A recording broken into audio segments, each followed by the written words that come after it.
order, and please stand for the pledge, sir. I pledge Allegiance to the flag of the United States of America and to the republic for which it stands, one nation, under God, indivisible, with liberty and justice for all. All right, I'll entertain a motion to approve the agenda. I'll make a motion to approve the agenda. Okay, any discussion? Not hearing any.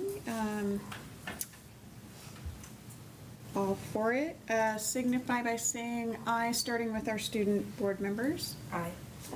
All right, and the rest? Aye. Aye as well, and I did not hear any, or I saw all ayes. Okay, that passes. Okay, and we are over to the, do we have any public comments on agenda items? Okay.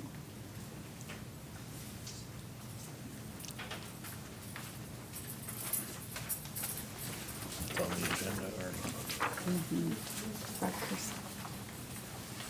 Oh, okay, this is for, and Rob. Yep. Come on up. Please say your name. I'm Rob Kersey. I'm here as North Mason Education Association President, teacher at North Mason Schools, community member, and future parent of a North Mason student. Good evening, everybody. We are, obviously I got to talk to you guys a little bit last spring, but since then things have changed. Right now the school board is charting our future as a district in many different ways. We have the levy committee going on right now. We have bonding for figuring out what we're going to do for best serving our facilities in the community. And of course, most importantly, we have the job of replacing a long-serving superintendent, which is what I want to come speak to you about. I know tonight you will be starting the process of narrowing down search firms for our superintendent search. And one of the things, I've talked to some staff members already. I've gotten some input from staff members, both those who live in the community and now not. And as I look over the last several years and thinking back to, for example, our last levy campaign, or technically the one previous to that, that was unfortunately not successful. I think one message that really came out from the community and a lot of our staff feels is making sure as this process goes forward that we really take the time to not only get input from all stakeholders, but as I read through some of the proposals, I think one thing became clear, and I think one thing I would like you guys to think about and to consider is, we've been very lucky the last 10 years. We've had some stability and consistency and through some very radical times between COVID, between McCleary, between a whole bunch of changes in the shifts in education. And hopefully as we're going forward, we will find someone just as capable to take us to the next steps of where we're going as a district. So I would really like to urge that the board make sure that this search is very thorough. We'd like to ask that, don't just get the best person around us, but, please consider opening up and making sure that whatever search firm you choose to engage for this process makes it a nationwide search so we can actually make sure we find the best candidate for the future of this school district and this community, one who will be able to make sure to listen to the community and take a hold and process through all the changes that we are going through as a community, and make sure we're thorough and take our time. Obviously the board is going to have its own priorities, but from the teacher side of thing, I would say maybe consider, depending on what you get through the first round, maybe even consider a longer search process. Don't necessarily just say we have to get the best person we can as fast as we can. If it takes to get a true nationwide search to really find what is going to be best for this community, please consider appointing an interim superintendent and making the process take as long as it truly needs to find the best person to replace Dana and to lead this board for the future. Thank you for your time. Thank you, Rob. That was a good thing there. And we are Student member board. We are, I was going to say something else, but I'll wait till later. All right. Okay, I am going to ask our newest board member to join me down by the podium. Sophia, can you join me down there? So this is one of my favorite parts of the year when we get to welcome our new student representatives to the board. And we are very fortunate to welcome Sophia Mayers as our newest student board member. She will serve this year in her junior year and next year in her senior year, representing the students of North Mason High School and throughout the district, giving their voice to the board and to the board meetings. So Sophia, we're really happy to have you. I'm happy to be here. And now we're going to do the official oath of office, okay? Okay. So I'm going to ask you to raise your right hand and repeat after me. Okay. I, Sophia Mayers, I, Sophia Mayers, do solemnly swear do solemnly swear that I will support the Constitution of the United States of That- America that I will support the Constitution of the United States of America and the Constitution and laws of the State of Washington, and the Constitution and laws of the State of Washington, and that I will faithfully and impartially that I will faithfully and impartially perform and discharge perform and discharge the duties of the office of Student Board Member, the duties of the office of the Student Board Member, North Mason School District Board of Directors, North Mason School District Board of Directors, according to law according to law and to the best of my ability. and to the best of my abilities. Congratulations and Thank welcome you. to the board. Thank you.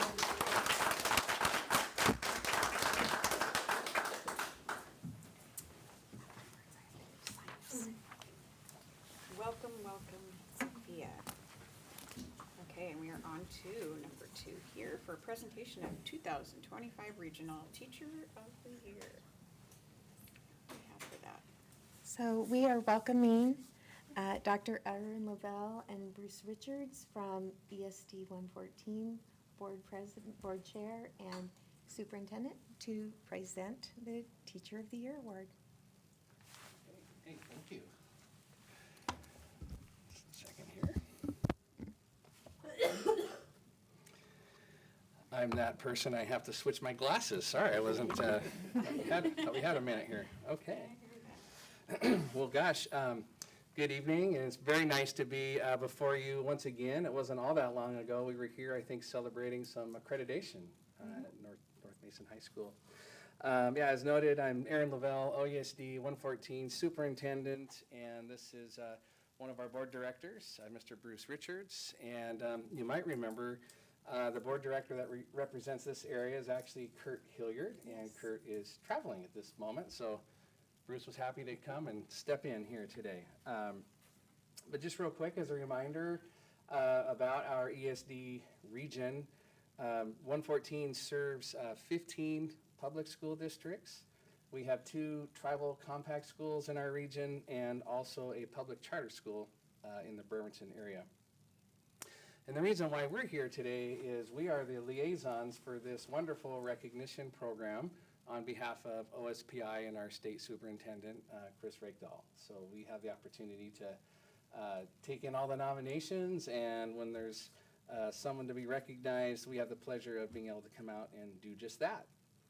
And so without further ado, I have many wonderful things to say about Miss Christine York, who is our region's Teacher of the Year. So please come forward. And I just wanted to read a couple things. A, you've been a teacher since, I think, 1989.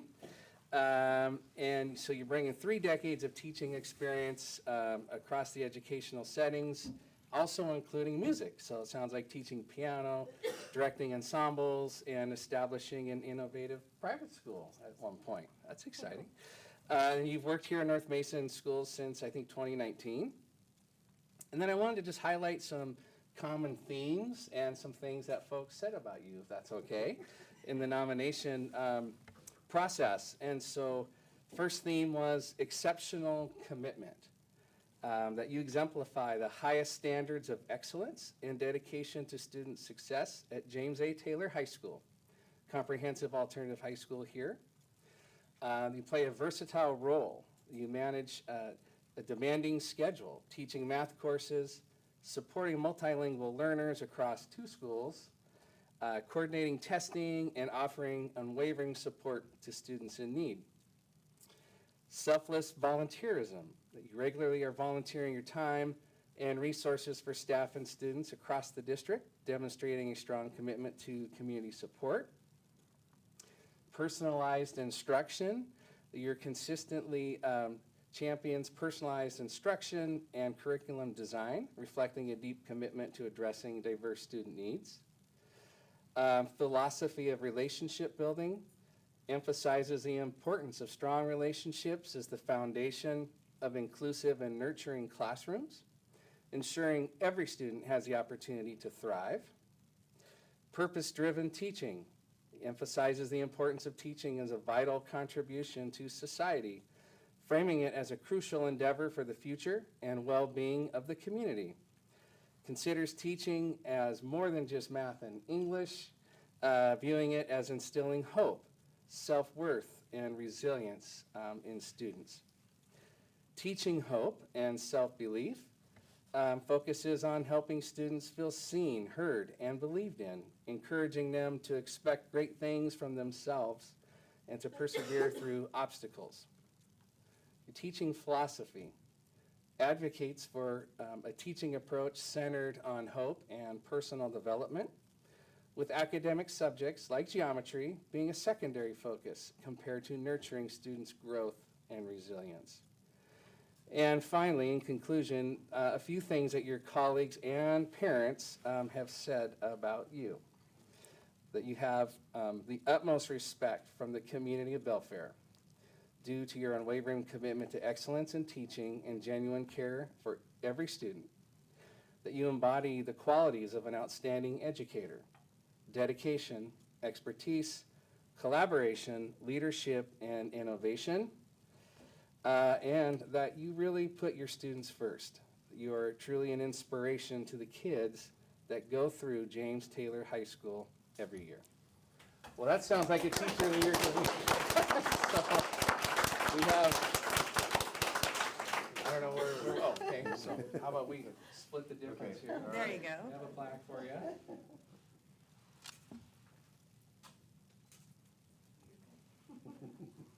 Okay. The photos, okay. There we go. And so I don't know, if you'd like to say anything, I'm sure that would be fine. Yes. But thank you for everything you do and for every student. That was very clear. Thank you. Huge heart for kids. Thank you. I have to tell you that when I found out that this was, that I was chosen, that I cried, and we were in the middle of a collaboration and had to try to pull myself together to go be with everyone, because I tend to prefer, if you want to give me an attagirl, I prefer to be alone and in private, because I get pretty embarrassed. But I have to say that being involved in North Mason and at James Taylor, it has changed my life. I think I used to think I was compassionate. Now I know that I needed to be about 50 times as compassionate as I thought I was. So these kids, they're my whole world outside of my family, obviously. And this next year we have this amazing plan. Going to see how many of our students, it's primarily multilingual learners, but it's also students who are pretty significantly behind. And so just momming them to death until they get past that line and actually graduate with really rigorous, really hard but rewarding work. I hope they'd agree with that. So thank you so much for honoring me. Thank you, Chris.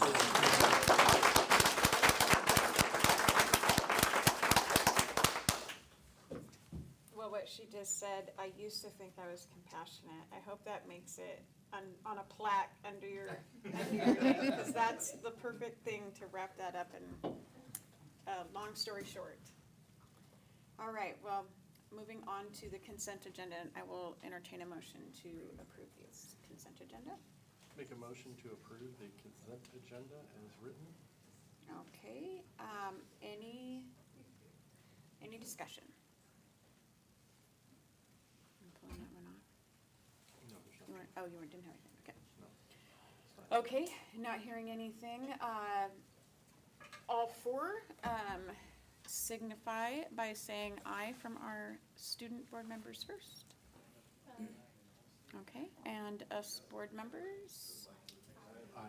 Aye as well, and seeing ayes across the board, aye, that passes. Okay, and then we're down, sorry, I'm taking some time. here 'cause I'm Presentation. blind. All right.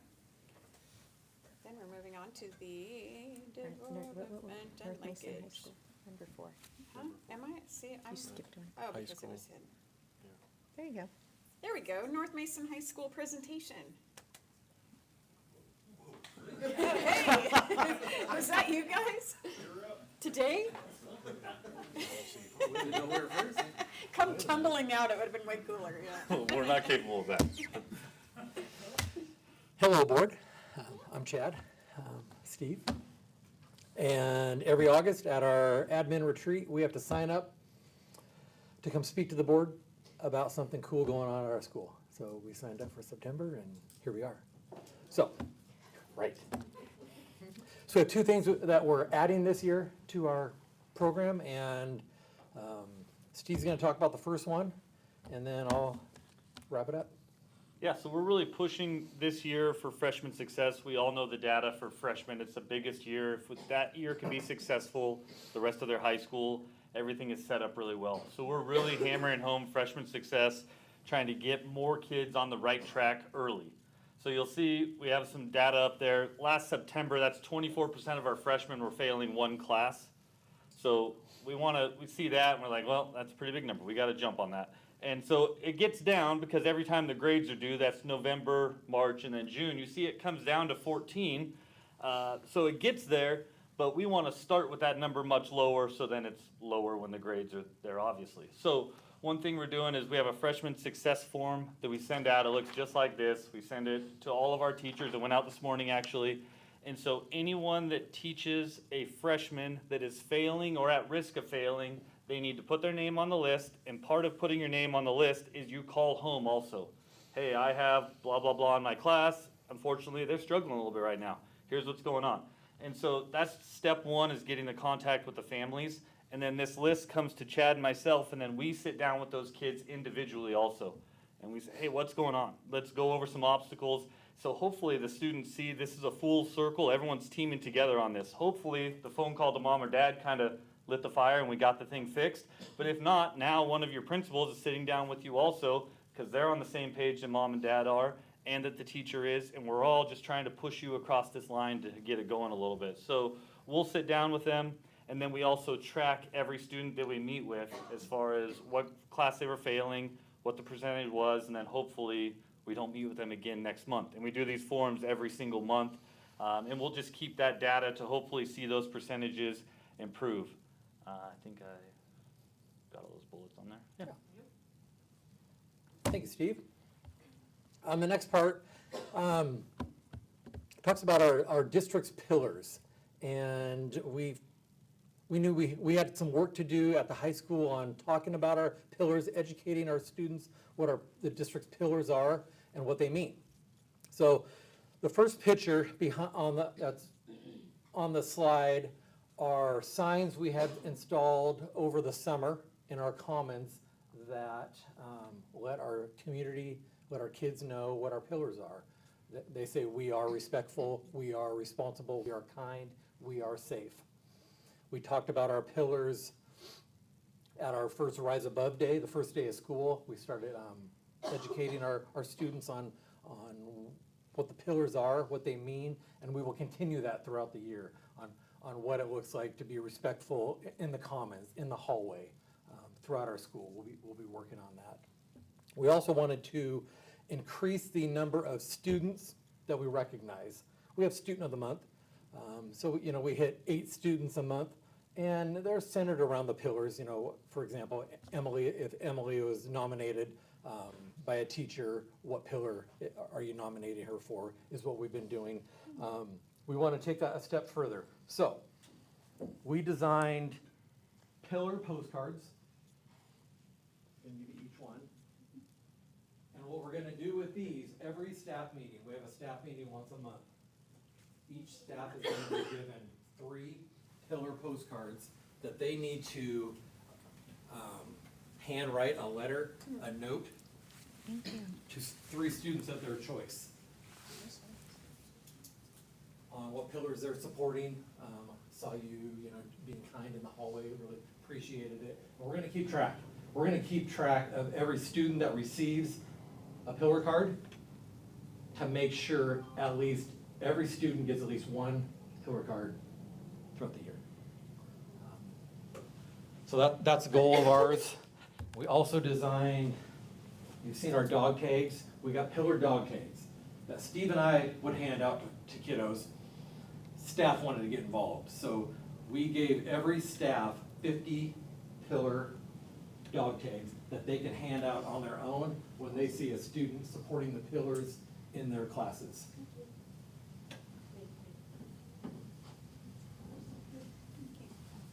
Thank you. So those are our first steps this year with the pillar work. When we're out of these pillar dog tags, we're gonna have some students help design the next round of dog tags on what they're gonna look like.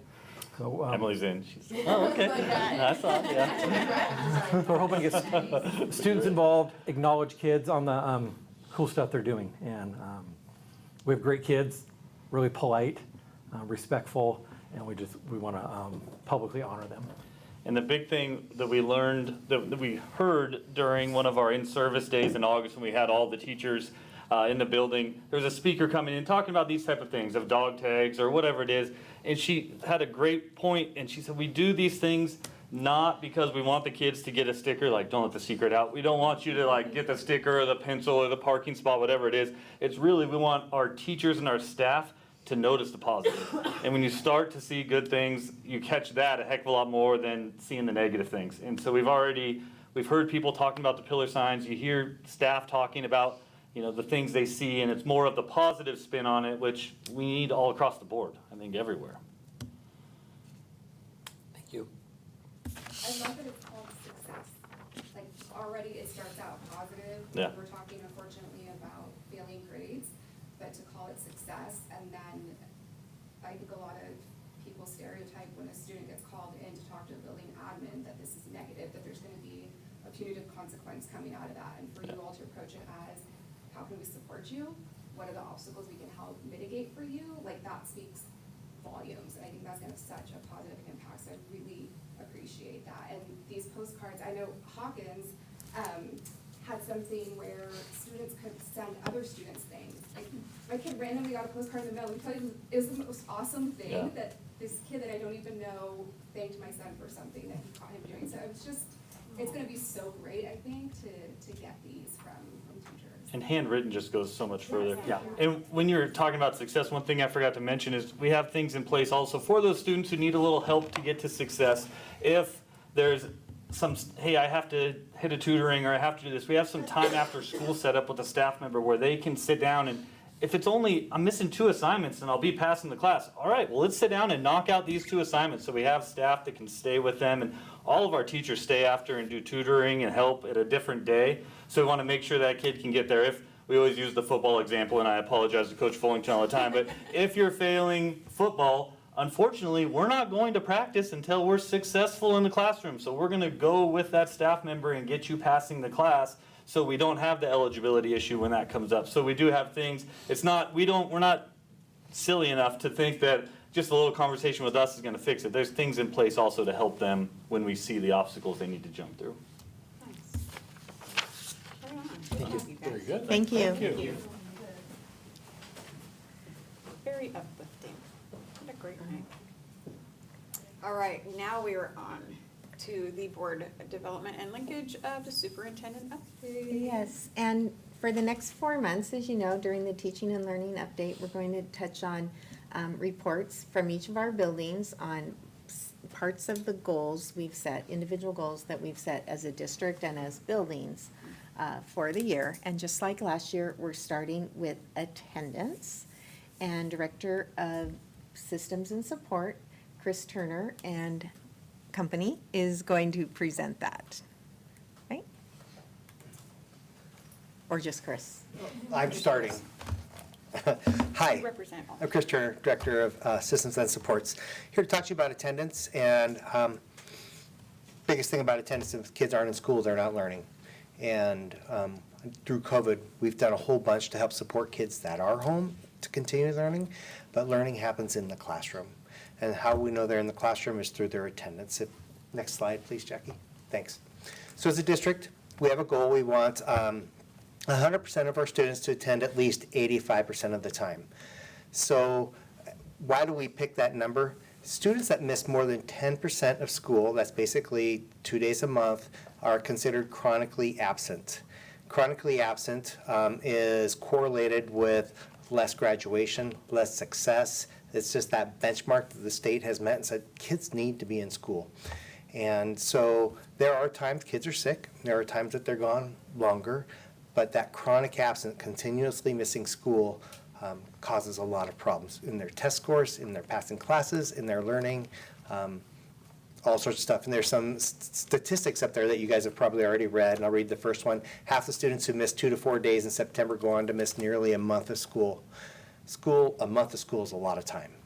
A lot of time. Teachers pack in bunch in an hour lesson in a daytime. There's a whole bunch of learning. We take advantage of every second that we have with kids. So being here is important. Next slide. So through last year, we built a strong support system for students. And it is a support system. It's how do we help students be at school. First, it also gives us clear data to make sure that we know when they're here, when they're not, and what are they missing, so we can then apply supports where we need it. So step one, first, when a kid has an excused absence and they're gone, there's a phone call that goes home. It's automatic. We have it set to go at 11:30 and then 6:30. The reason that we have it at 11:30 is because if somebody's skipping school, we want parents to know before 6:30 at night. I think that's probably a good deal, right? So some parents might get 2 phone calls, and that's okay. We want their kids here at school. When a student has 3 unexcused days in a trimester, they get an automated attendance letter. Attendance secretaries run that through, and it says, hey, your kid has 3 unexcused absences. How can we help you? Is this an error? What is it? So a parent can call in and fix the error if it's there. If it's not an error, it reminds them to call in and tell us. Biggest thing is we want parents to know. We want to know where their kids are if they're not in school. We want parents to know their kids where they are, right? So when a kid reaches 5 unexcused absences in a trimester or 10 in a year, then we do a step 2. Step 2 is where we make a phone call. It's done by an administrator or the attendance secretary. We call home and we say, hey, we have 5 unexcused absences. How can we help? We ask if there are transportation issues, are there bullying issues? We ask a number of questions to see if there's something happening. The vast majority of the time a parent says, I'm just not calling in. And we help them to know different ways to call in, such as through Parent Square when they get the notification. They scroll and hit a little link and you can put it in right then immediately. And some parents don't realize that. They get the notification, they scroll on. And so we talk with them. Then we follow up with an email and said, hey, thank you for the conversation. If they continue to miss school, they now have 7 unexcused in a trimester, then we invite them in for a meeting. And they meet with one of the administrators. And the administrator goes through the same process. Says, how can we help you? What's getting in the way? We need you here at school. A lot of times that solves the problem if there is continuing a problem. Sometimes a kid may be uncomfortable at school because this, that, or the other. We fix it. There might be a transportation issue. We do our best to fix it. We work with parents. We want them in school. Notice there's no discipline. We're not suspending kids. We're not giving them after-school detentions for not showing up to school. We're trying to get them to school. Step 4, now we've reached a chronic absence level. And that's when we have to get the county involved. By law, we have to put in a backup petition that says to Mason courts the kid's not attending school. What the court does is they put a stay on it, they put a pause, and we have a meeting with the parents. This meeting's held at the district office with me, the principal, the courts come in, and we have a meeting. We try to problem solve one more time. If they continue to miss school, then we the stay is lifted and they have to go to court and all that kind of stuff. We don't, the percentage of kids that reach that is very, very low because of all these other steps. So we worked really hard. This was put in place and did some good things for us last year. If we go on, and we'll show you some data on that. So when we're looking at this, this is two different, this is the year before last and last year. This is our data. It shows you 2023 and 2024. Excuse me, 2022 and 2023. No, I had it No, right the you first got time, it right? So when I look at 2023, we're not sure that data is exactly right. We weren't as tight. We know our data last year was tight, but it looks about right. We're right in the ballpark. So we can see that in the month of December, we have an attendance issue, right? Well, that would make sense. It's shorter. Christmas is there. There's lots of things that get in the way. What if we improved our attendance in December? What would that do for kids? How can we improve our attendance in December? The answers are out there somewhere, right? And we're going to find them. The other graph is our STEP system. So this is district-wide. We gave out 821 Step 1 letters. Now, a kid could receive more than one. First trimester, they have 3 unexcused, they get a letter. Second trimester, they get 3 unexcused, they get another Step 1 letter. So all it is about prompting parents, helping parents understand where their kids are at and helping, let's get them at school and let's have them be at school all day, right? So you can see that all the way down to Step 4, it was 89 students, 89 that we ended up with our entire district. We go on to the next slide. This breaks it down by grade. So you can see how many Step 1s by grade. 9th grade has our biggest issue, that transition to high school. Steve is addressing that. Chad's addressing that. That's going to be a big deal when kids are at school. They do better. Amazing, right? You can see Step 2s, how many we gave, Step 3s, and Step 4s. All the data is there. If we go to the next slide. We just did? Okay, this breaks it down by month. You can see each month how many Step 1s, Step 2s, 3s, and 4s. The next slide. So now we have the support system. We need to do more. We need to do more. And so over COVID, things shifted a little bit. Prior to COVID, if a student needed to go to a dentist, most parents tried to help get that dentist appointment outside of school time. However, during COVID, we could do it at any time. And what we've noticed is after COVID, coming to school, well, the dentist appointment could happen at any time. Just pull the kids out of school. Why? Well, because the teacher is still offering instruction online and other ways. We'll just make it up, right? But still, there's importance in being in class.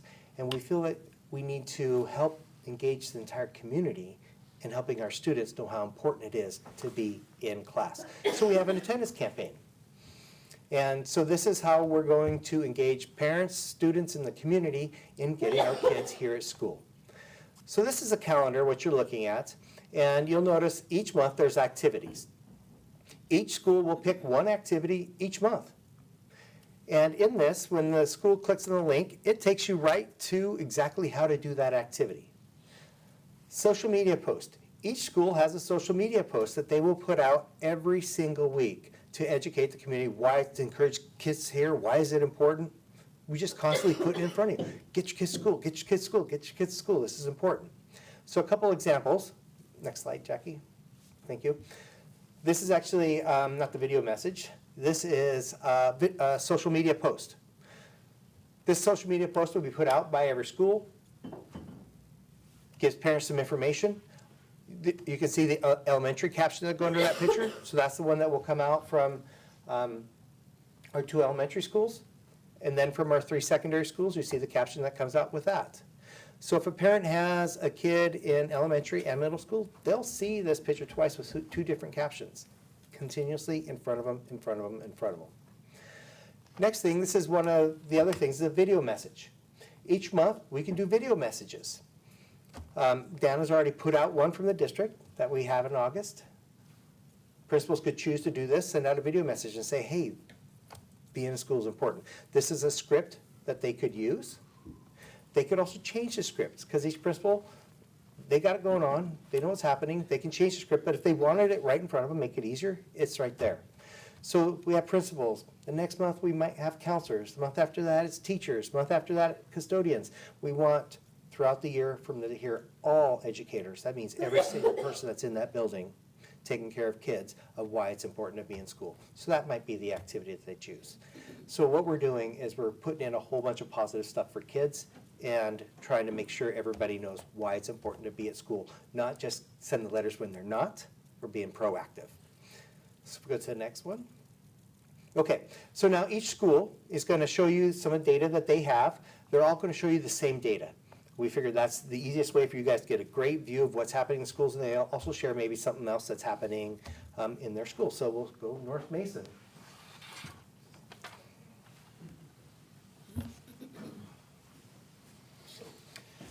Thank you, Chris. Here's our high school data, and Steve's going to walk us through. We could have made that a little bigger, sorry about that. So it's all gonna look the same, all schools do have it the same. You will see that we have the same data that Chris was showing for the district. We have 22, 23, 23, 24. December, there's a dip. Now, there is little lines, you know, obviously it's down a little here or there. We're talking just a couple percentage. It's not like we go from 95% down to 30%. So it's not major as far as that goes. I mean, you can see the percentage numbers there. It's down, which is important that we're tracking them. We want all those numbers to be higher, but there's not a massive spike where we're really low. Some of these graphs are like a 2% gap on them. So, but you'll see the same from all the schools. That is ours. If you zoom out a little, oh, that's all right, you can go to that one. We're rolling. I can't see what the bottom says. There we go. Those are our days of the week. Friday and Wednesday, right there, kind of at the low. That's at that 70, 74, 75% line there. And then you'll see our step 1 through 4. That's how many of them we had. I should have put the numbers on the graph, sorry. I'll do that next time. So we had 293 step 1s. That's all those letters that go out. Like Chris said, there's some kids that got multiple of those letters throughout the year. Step 2, it goes down to 155. 3 to 74, and then we had 35 of those meetings down here that are step 4. So, and then the last one. We're off to a good positive start. You'll see all of those numbers are higher than they were last year. I like that we're almost 90% of our seniors are there. That's important. So good job. Keep that going. All right. Tell your friends, show up. But I mean, it's important. You see all this data. And again, it's above last year and the year before's range. But again, it's not spiking crazy the other way. But it is above it. So we want to celebrate that. And that's just trying to get every kid there. And our teachers have done a great job of reaching out. If they have a kid on their roster and they haven't seen him yet, they're calling home, figuring out what's going on, what can we do to get you to school. And sometimes it's, now we moved, we're in another school, okay, let's go through the process, you have to do this, this, and this. And then some it was, we're sick or been on vacation. So teachers are going after trying to get everybody that's on their roster into the classroom for sure. And then we have a new attendance secretary. We didn't have that position for a large chunk of last year. So it's nice to have one person who is helping, that is kind of a go-to for parents when they call. We can send them to one specific person rather than a handful of people, which I think that'll help the whole system run much better too. Yeah? On any of the schools, is there any data on how they impact the actual grades of the students? Because I know attendance reflects how they do in the classroom. Is there any actual data on their grades? We know what that data looks like. We don't have a slide of it. Yeah. But I think we all, just like you said, we know that if you're not there, you're not Gotta be passing. there. So. So Do you know like what the biggest reason why kids don't want to go to school is? So that's one of those things that when we get to that step 3 of having that, well, step 2, they have that conversation with someone, and then step 3, as a family, we have that conversation. And it really varies, to be honest with you. If it was one, it would be much easier. I wish it was one thing, because we could solve that. And sometimes it's, I don't have transportation, sometimes it's, mom gets up and goes to work at 4 and no one's there to get me to school, so I sleep in. Sorry. And sometimes it's other struggles. I'm sick, I have anxiety, I I just don't want to be, there's lots of many different, unfortunately, there's not one that blows it out of the water for us to. They're working to help change. pay bills. Yeah. And then we talked to them about our other options in our district, possibly night school or, Work credit? Work-based Worksite for learning, sure, yep. but that is a big one. That, I would say that's probably in the top 2 or 3 would be, either parents don't understand to excuse them. Once they get excused, that's why you see the numbers go way down. Or the other one is, I'm just working. I have to work to help my family out. And that's part of the, I mean, that's where we are. And then you, earlier it said that the more you're chronically absent, the worse your grades are. What would happen if you end up going through all the steps and you get a child to go to school, but they don't want to be there, so they don't try? What can we do about keeping them in school? That's the goal, right? That you, hopefully you find, because you're right, they can, I don't want to be there, I'm just gonna go. You can do that, I get it. But that's the goal, that's why our teachers are bending over backwards, trying to find something engaging, trying to make that one spark to where I want to roll to school tomorrow because I have a relationship here, or I really enjoy this class. But just hopefully one little thing makes you want to come back and then get it going. Are suspensions? Emily, one question, that was it. Are Cover suspensions this. Come on. excused or unexcused? excuse. They're excused, yes. Are students actually doing their work when they are suspended? Yeah, so, I mean, that will be, We're not at their house, but we're, Because I heard that in-school suspensions are more beneficial because they are actually forced to do their work, but I don't know how they. you can't ever force, yeah. As you know, Emily, we would never force you to do your work. We do check if a student is suspended every day that they're suspended. We send a message out to them. Hey, have you been able to find work? Because we did learn how to use Teams pretty effectively during COVID. So if you are suspended for whatever reason, you have to be out of school for a couple days, you get contact from us every day. We're able to find work, and if not, then we reach out to those teachers. Hey, can we make sure we have some whatever subject loaded for this student? So. I wanted to ask a question, more broadly, this is not just for you guys, but what constitutes the unexcused versus the excused? Is there a time frame, or is it anytime a parent calls in, it's excused? I mean, how does that timing work on that? So if a parent calls, we will, and they excuse it, then we excuse it. So they have 3 days. It's already late? They have 3 days they can go back on that one. And so, per the policy. yeah. And it could be, you really just forgot, and then you saw the text, and like, oh, darn it, and so, yeah. Oh, we had a doctor's appointment. But you can't do, oh crud, I got to step 4, let me roll in there, and just excuse all 25 of those, please. So they can go back 3 days, and then. It's been tried. I really appreciate how well that the teachers in high school specifically are using the parent square. I think that, it's newer, because not in elementary when my kid was there, but I know that I've talked to every teacher and they're always engaged. And what I really like is that when it comes and said your kid was late, at this time or absent this day, and then you can go and it says, put a note in it, and you put the note in, and then you can go back and see that note. So where we ran into, before that, I called, and they're like, yeah, but you should have probably sent an email, or, if you called, somebody got it, but we didn't get it, so then they don't go back and fix that. But they're, totally losing it today, but, I lost that. Well, I'm glad Parent Square is working well for Yeah. you, and. No, you guys are doing We're really glad good your with that. kiddo's doing Yeah, well. thank you. Thank you. Thank you, guys. All right. Now for Hawkins Middle School data. Can we get the, yeah. So very similar to the high school, showing the by month over the course of the year, starting off pretty well at in the mid-80s and ending up kind of in the lower 80s. Let's see, last year, 8th grade really kind of showed a lot more difficulty of keeping kids at school, and that was something we were working towards at the end of the year. Next one.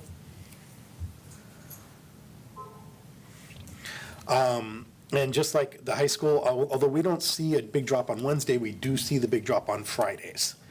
We were actually surprised by seeing that Wednesday wasn't a big drop. That's what we assumed, but it actually is a pretty normal day for kids to be there. And they tend to really like being there on Wednesdays. Something special happening on Wednesday? The classes are a little shorter.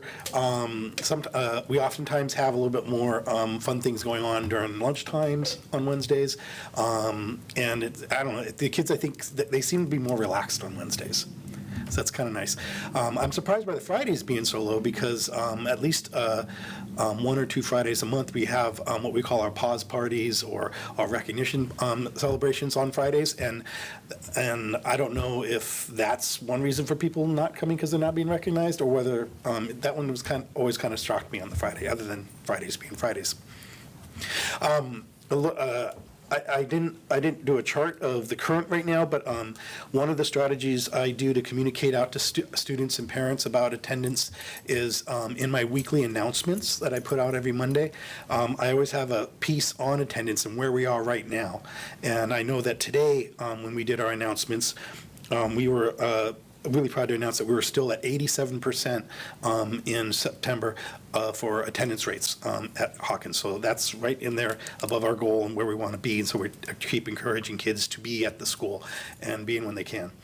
One of the things that came up earlier was, how are kids getting their work or when they're absent? And one of the things that we're very consistent on is making sure that kids have as much time as they're absent to turn in and make up any of the work that they had during that time, and also that teachers are putting the lessons and assignments on their teams so that kids can access it while they're home. The other part is after kids have been absent a couple of days, we make sure to have somebody on that team call the student to make sure they have what they need, or contact them to make sure they have what they need and get communication back so that they can feel better about coming back into school after being absent for a time. One of the things that someone else mentioned, the common themes of students being out, and I know that when we get to step 3 and I ask the parents to come in and meet with me to try to make a plan, it's often hard to get those parents to come in and talk about the kids' attendance. That's one of the toughest things. And when I do, it is really, honestly, kind of all over the board. I'll have everything from a parent that says, can I just do online school so he can work with me? Or I can't get my daughter to go to school because she has such anxiety about being at school, I don't know how to get her out the door. It's really a big gambit and range of the reasons, and it's hard to meet every single individual's needs to try to make them feel comfortable, make them want to be at school, and try to encourage that being there. And someone mentions about, we get a kid to school, we get the court orders, and they get there and they come into class, but then they just sit there and don't do some things, or they kind of get disruptive. That does happen. It's hard for a student to feel engaged if they don't feel like they belong there, if they don't feel like they want to be there. And that's one of the biggest reasons why we're trying to push our positivity at the schools, trying to make sure everybody feels like they belong, like they have someone they can connect to, that they can come in and feel comfortable at school so they want to be there. Thank you. Thank you. I can say the Wednesday thing for my kid is they go home an hour earlier, so that was his favorite.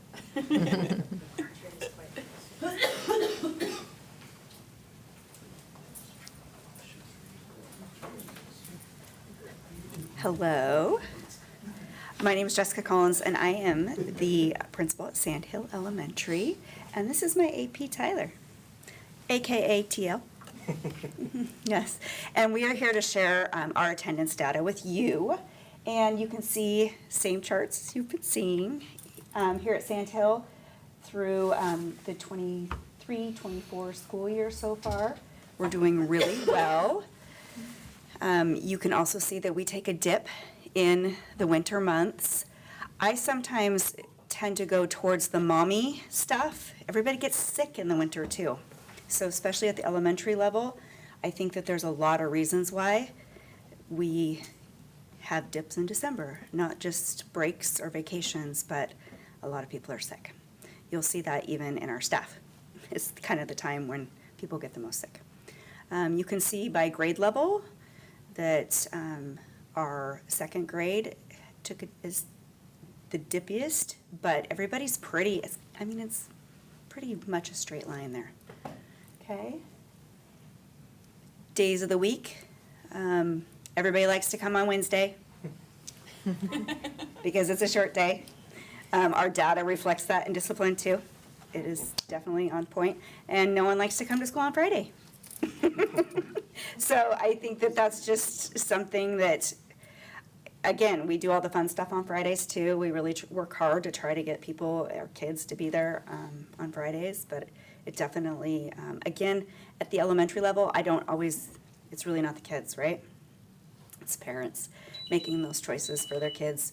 So really working hard on making sure that parents understand a 5-day school week is necessary. And then you can see our steps. We have very few going to the step 4 at the elementary level. Usually within the step 1 and step 2, we are getting an understanding of what's going on. I would say 90% of the time, maybe even 95% of the time, it's parents just not calling in to excuse an illness. So some of the highlights that we wanted to talk about tonight would be that last year, 92% of students at Sand Hill attended 90% of the school year. So this is a goal that we're going to continue on. The district's 85, we're gonna say 90% again this year. It's, I would say, not a big, huge focus because we're really reaching it and we're doing a great job. I do think in the future, this tracks just unexcused absences, but if we were to look at excused absences, this may be very different. A lot of families just still have the mindset that they take a lot of vacations during the year. They do follow the rules and fill out the pre-excused absence forms. They're really good at that. So they do all the right things. They just, that's a hard one. So we're going to stay with our goal and work real hard this year, and some of those things that we do throughout the year to celebrate those that come to school. At our monthly assemblies, we do grade level competitions and say, yay, you were great and attended this much in the month. We like to share the importance of attendance in our daily bulletins and monthly bulletins, just letting them know all the key pieces about why it's important to be at school and why it's important when they are sick not to send them or when to send them. So I think at the elementary level, clear snot and green snot, it makes a difference. So we gotta, work on that and make sure that kids are not being sent when they are sick, but it's okay if they have a little bit of a drippy nose. And then also following the tiered intervention system, really staying on our families, communicating with them, reaching out, what's the barrier, what's going on, and how can we help you? Any questions? No? Okay. Thank you so much.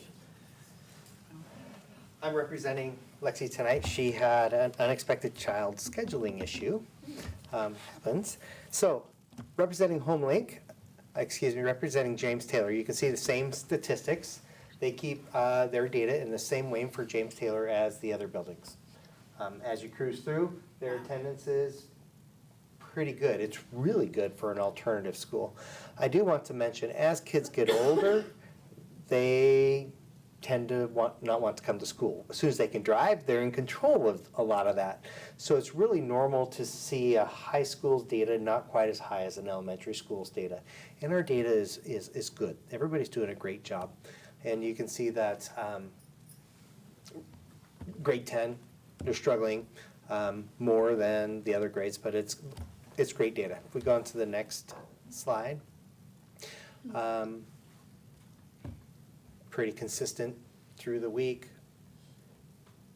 77 to 82%. And again, there's no school on Fridays, so it's their Thursday that takes a little bit of a dive. Why do you think this year, maybe you can't answer this, but this year compared to last year, why this? I don't know. I wasn't here the year before. It could be, there's lots of different reasons that could be there. And it might just be we're taking data a little bit better than we were before because we're all over it. But so I don't know. I think I don't like come work on Fridays, right? Sometimes we feel that way. And I think as schools, it's a little bit of a double-edged sword. We do and bend over backwards to help kids that when you're sick and you're at home, here's how you can still continue with your education. That's a double-edged sword because sometimes, well, I don't want to come to school on Friday and still we help them with their education. So, you know, there's a little bit of that. And Jessica's right, it's families for elementary kids and our world is crazy. And so if the only time you can take a vacation is in October, that's when you do it. So I don't know why, but what we're going to do is we all know that Fridays is our issue. So every school's going to be looking at that and say, what can we do? How can we address that? And we'll come up with some answers and try them out. They'll work or they won't, and we'll just keep working at it, right? So some highlights. Basically, their goal is to make sure every kid that was not at 90%, so if they were like at 80% or less, they want to move them above 90%. So as a building, they're making their goals already. So they're really focusing in on the individual student at this moment in time. And Krista Stevens, they want to make sure to mention, is their attendance secretary and such a great job she's doing. All this data is from James Taylor. It's not from HomeLink. HomeLink, the attendance is taken a little bit differently. Because kids are at home, to take attendance, what they have to do is they have to make contact and have some sort of interaction with their teacher at least twice a week. If they do that twice a week, that's considered attendance for 5 days.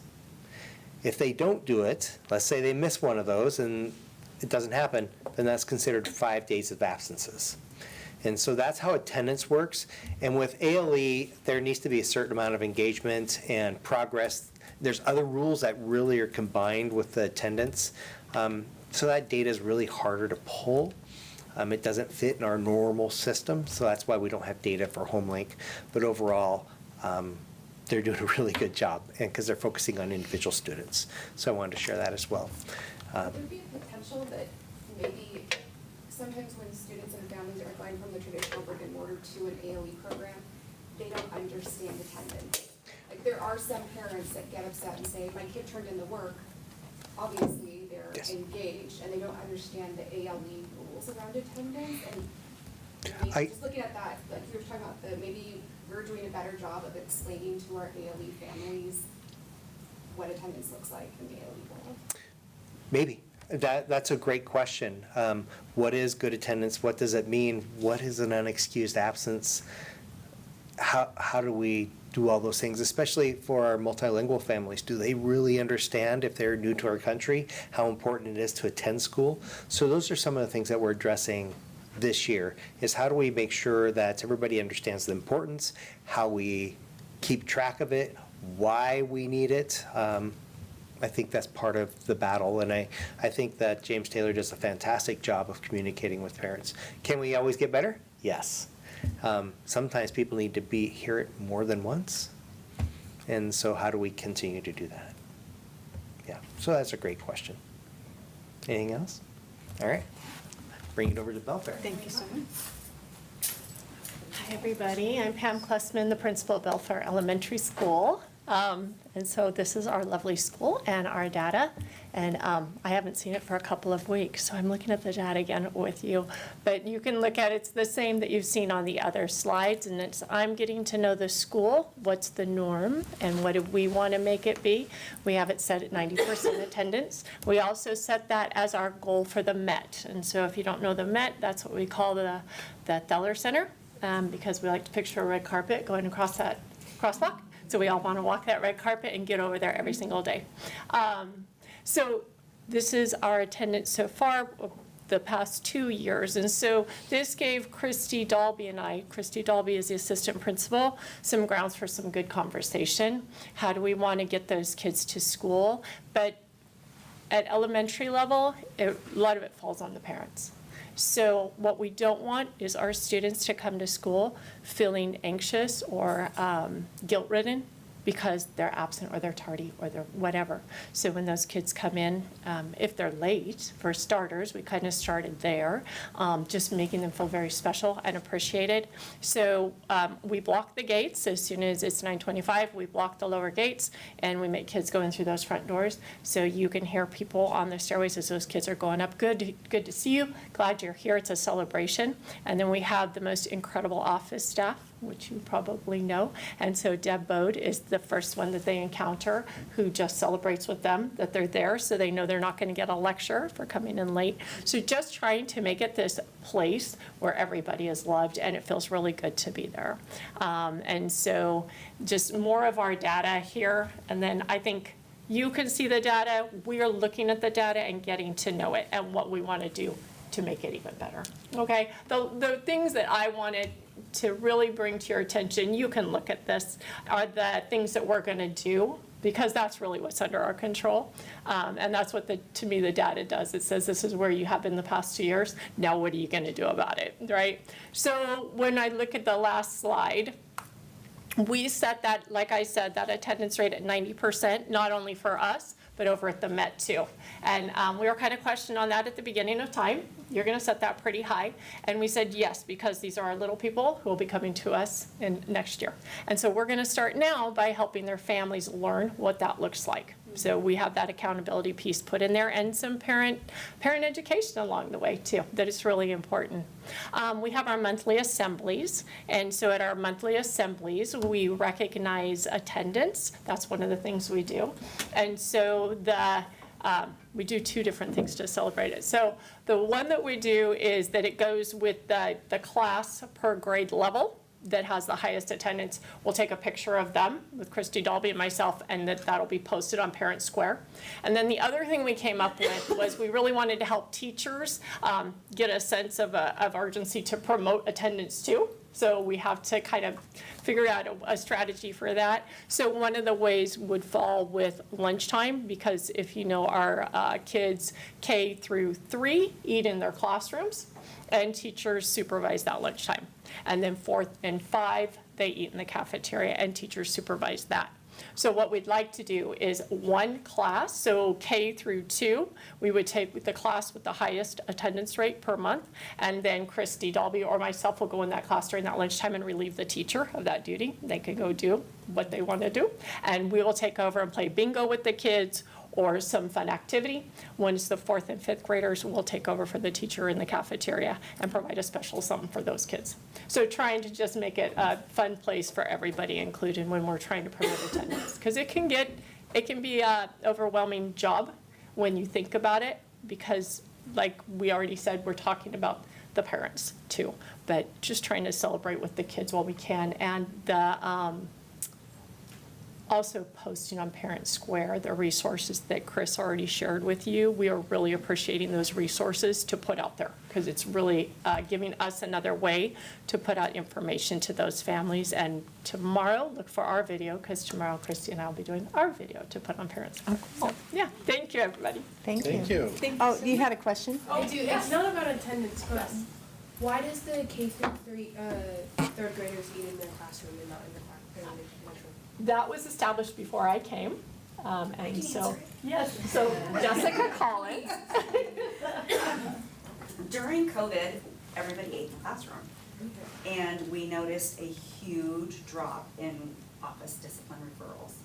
When they eat in the gymnasium, there would have to be multiple grade levels at a time. So you're putting 100 and something kids in the gym, and it created an environment that was very and so the leads to behaviors. And so since that change has happened, there has been 0 office discipline referrals for those grade levels. It's a very nice. It's very incredible. Yeah. Do those younger kids still get to interact with their grade level though, or are they excluded to their own class? They are in their own classroom, but they do are out at recess for a 30-minute recess every day with their other grade level peers, and then an additional 15. So they have 45 minutes a day with their peers. Okay. Because I remember in elementary school, our lunches were together, but our recesses were separate. Oh. So it's like we never actually got to play with our grade levels, and in the class, we still stuck to our own classmates. So other way around. Yeah, so now they get to actually play together. There's a little bit of crossover between classes for specialists also, correct? Yes, Mhm. so They for do some get grade to levels, interact a yes. little bit for Yes. specialists with other kids. Yeah. I'm curious, Yes. Looking at the data between the two elementary schools, and I know you're both new in your particular roles, but if, you know, if we have an understanding historically as to why Belfair has that lower attendance than Sand Hill, I don't know if anybody else noticed that. I have an idea. Does Belfair have more of like a larger rural area because they go out more towards like Allen and Lakewood No. and then go all the way to Tucumcari? No, it's kind of actually the other way, yeah. Oh, yeah. We never call it. No, we have not answered that question, Arla. We have not answered that It's a question. good observation, though. I just, it jumped kind of out at me just seeing Yeah. these all together. What is the percentage difference, though? I mean, when he was going, Chad and, they were talking about it just only being 2%, but it looked like this, you know? Yeah, I I'm mean, not it's on in it. the 90s for Sand Hill versus, mid, let me see here. Mid-80s. 80s, yeah. 82, that's Yeah. a 10% difference. Oh, yeah, that's true, yeah. I, Yeah. Arla, I love that you saw that. Us keeping proper data allows us to see it, ask the question, and then try to figure it out. Right. So please look at the data and give us more, because that's what the principals are doing.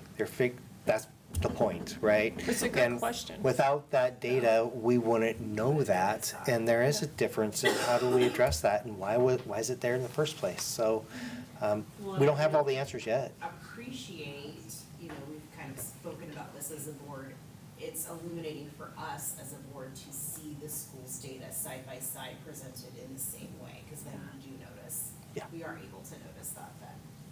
And that's a focus for all of us this entire year on every presentation, is to try to provide it that, for you to look at like that. Yeah. We're getting better at using data, and hopefully we get better at our interventions as well. It would be interesting to see what the difference was in, like, I'm excited. Because I kind of lived at both. yeah? I did notice at Belfair, there are much more pre-arranged absences and family vacations. And I don't know if we could equate that to, Lakewood Village. thank you. And South Shore and the student population. Yep, but there are much more families taking, that I've noticed. So let's just say that that's true. What are we gonna do about it, Yeah. right? And I think that's the answer. Parents get them to do what they want, but how can we help them understand how important it is for their kids to be at school? And that, you know, if we look at 8th grade attendance rates, that's a pretty darn good indicator of graduation, right? And that's attendance. So these charts are excused and unexcused, or just? Unexcused. Just unexcused, but a parent may forget. A kid can miss 30 days of school and be excused every single one of those days, and it will not show up on this set of data. That's an entirely new set of data that we have to figure out how to put together. And somebody asked the question, when do we excuse it? Basically, if a parent calls and says, because we're not going to question a parent, are they sick, what's their fever, or anything like that. Parents could lie. As long as a parent knows where their child is, and they tell us, that's great. Now, if we reach a kid has 12 unexcused absences in a 2-month period, we should be talking with the parent about that too, because it's just how our system about that, we're not developed yet. The education piece and the social media and just talking about it more is gonna have an impact, I think, just We hope. as I'm a new kindergarten parent and we're taking a vacation in October and I'm like, oh, I probably should call them, I don't, you don't think about it at all Yep, exactly. until you know. Yep. And so how do we spread the wealth? And Superintendent Rosenbach, I had asked her earlier, and she said that you're gonna have messaging on this data in languages, or at least one language other than English. I think that will help. And she also said that you would be defining excused and unexcused. I think that may be the problem is we see a gap of, it could be a socioeconomic thing, it could be a language thing of, I didn't know I could call an excuse this. And Yeah. those families that know that they can call an excuse this, whatever falls in that category, Mhm. those students already have leg up. Yeah. Right? Yep. So And- there's a discrepancy sort of built into that. And I'm wondering how many of our students and families know now that mental health can be an excused absence. You don't have to physically be ill to call and say, you know what, my kid had a panic attack or just anxiety. As you mentioned, we're seeing anxiety really rise in our Mhm. kids. And so Yeah. how many students are falling through the cracks or getting unexcused because the families simply don't know the process or the language. And so one of the, Parent Square is wonderful. When they send out the message, I send it out. If parents speak Spanish, they get it in Spanish. They can reply in Spanish, and we get it in English. So we're starting to address those things. I have discovered. Yes, if they're at our literate. elementary Right. That we had a lot of Oh, yeah. families that could not read or write Yes. Spanish. And that was a whole barrier that I hadn't even thought of. And that's something the schools are also actively working on, is when we have some ML students coming in who don't speak English or don't speak Spanish, how do we orient them to the school? What do we do? And that's, our ML teams are currently working on that with our counselors. How do we help parents understand? And it's a process. And some may understand and not agree, and that's okay too. But however, it's continuous. And with this tiered system, step 2 is we call home. We try to talk to them. We make contact. It's not one call, didn't get it, and off we go. We try to make contact with those parents and have a discussion. And we have interpreters at each building, and we can also have Mateo who speaks Concabal. So if we know this family speaking something, we can get an interpreter there to speak to those parents as well. So we're trying to address all those things. And hopefully next year, we see a jump in the data. I mean, right? Yeah, I have a quick question. Is there a data taken for kids that ride the bus or kids that are dropped off? You know, I'm Never. thinking that might affect sometimes when the parent is driving and they're 5 minutes late. Yeah, so that's kind of That's funny. something to look I at. noticed I've this is never even lined thought up of all that. the way down the road, and Sand Hill is like a quick circle and it goes, so, I've never thought of, that's a good thing to start looking at. yeah, Yeah. that would be really cool. I did also want to say, I appreciate your slides at grade level recognition and classroom recognition. And I appreciate that because as you both mentioned, at the elementary school level, those students have minimal control over their lives. And so sometimes I noticed at, I'll just say Belford because that's where I work, that it was sort of disheartening to see individual students get recognized, and it was like, because your parent made you go to school sick. I mean, I saw you coughing for like 2 weeks. I don't want to reward that, and then the students that had no control over getting to school and never being recognized. And so I appreciate that you are doing it as a group as opposed to pulling out individual kids. That's the end. So thank you very much. Thank you. All right, and we are now, do we have anything else? We're at the budget status report? Yep, I didn't mean, I meant over here. No, from me? No. We're done? Okay, fine. Yeah. Thank you guys so I'm much letting for coming. everyone Drive else safe. speak for me tonight. Good night, everyone. Thanks, everyone. Okay, good evening, Board. I'm Dan King, the Assistant Superintendent of Finance and Operations, and I am here to present our budget status report. This report is our budget status through the month of August 2024, beginning with our other funds. So with the Capital Projects Fund, at the end of August, our fund balance was $159,381. You can see it had decreased. It decreased $121,450 because we're paying invoices on some of the grants that we received money for repairs. Our debt service fund balance at the end of August was $2,041,750. The ASB fund balance at the end of August was $379,928, and the transportation vehicle fund ended with $622,063. We received our transportation vehicle fund depreciation allocation and our apportionment at the end of August. And we are purchasing 4 new buses. We've ordered them. We should be getting some of those buses in December. And those 4 buses will amount to $611,000. And let's look at our attendance for the month of September. So that's the, if you could scroll down. Yes, thank you. And there's a table at the bottom where I try to summarize and show a comparison between last school year and this school year so we can see the numbers. We budgeted for 24-25 for 2,357 FTE compared to last year, 2003-22. Our September FTE, which does not include running start, we're not counting our running start students until October. We had 2,217.6 FTE in our September count, and you can see what it was last year in September. And then October.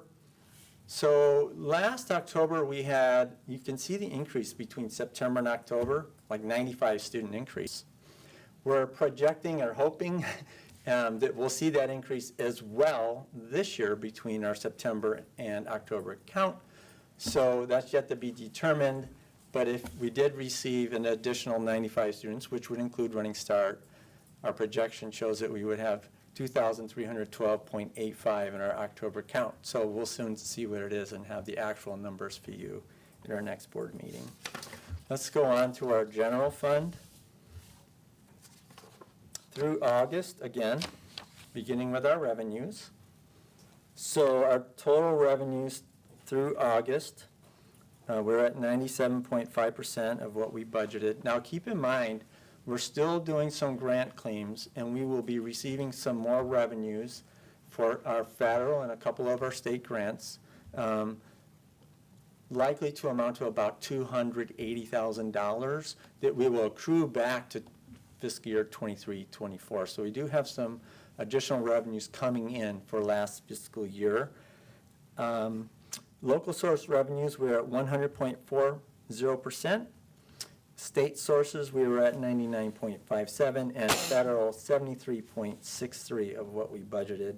Again, most of those accruals will be in the federal source revenues.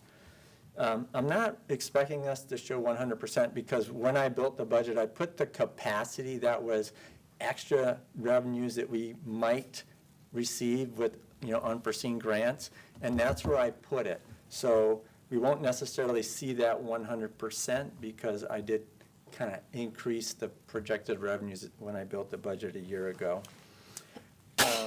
Our apportionment through August was $23,789,059. State special purpose, $9,527,516. And our property tax, $3,736,819 for the top 3. Let's look at the big picture here. This shows our budgeted revenues compared to our current year-to-date through August. So our budgeted general fund revenues are $42,395,487. Through August, we had received $41,145,105. Let's go on to the next slide. Jackie, yeah, thank you very much for scrolling up a little bit. Okay, so this shows a 4-year trend for our local, state, and federal revenue sources. And you can see our local, that's primarily our levy. There's some other local revenues that come in too that are smaller amounts, but our levy for the past 3 years and for this year is $3.83 million. And that's pretty stable. Last year, the year before, and it should look the same a year from now. Our state revenues, you can see that increase across the years. Our federal, notice the decrease in the federal. That's because we were receiving ESSER 3 funds and ESSER 2 funds prior to that, and sometimes both simultaneously during the COVID-19 pandemic.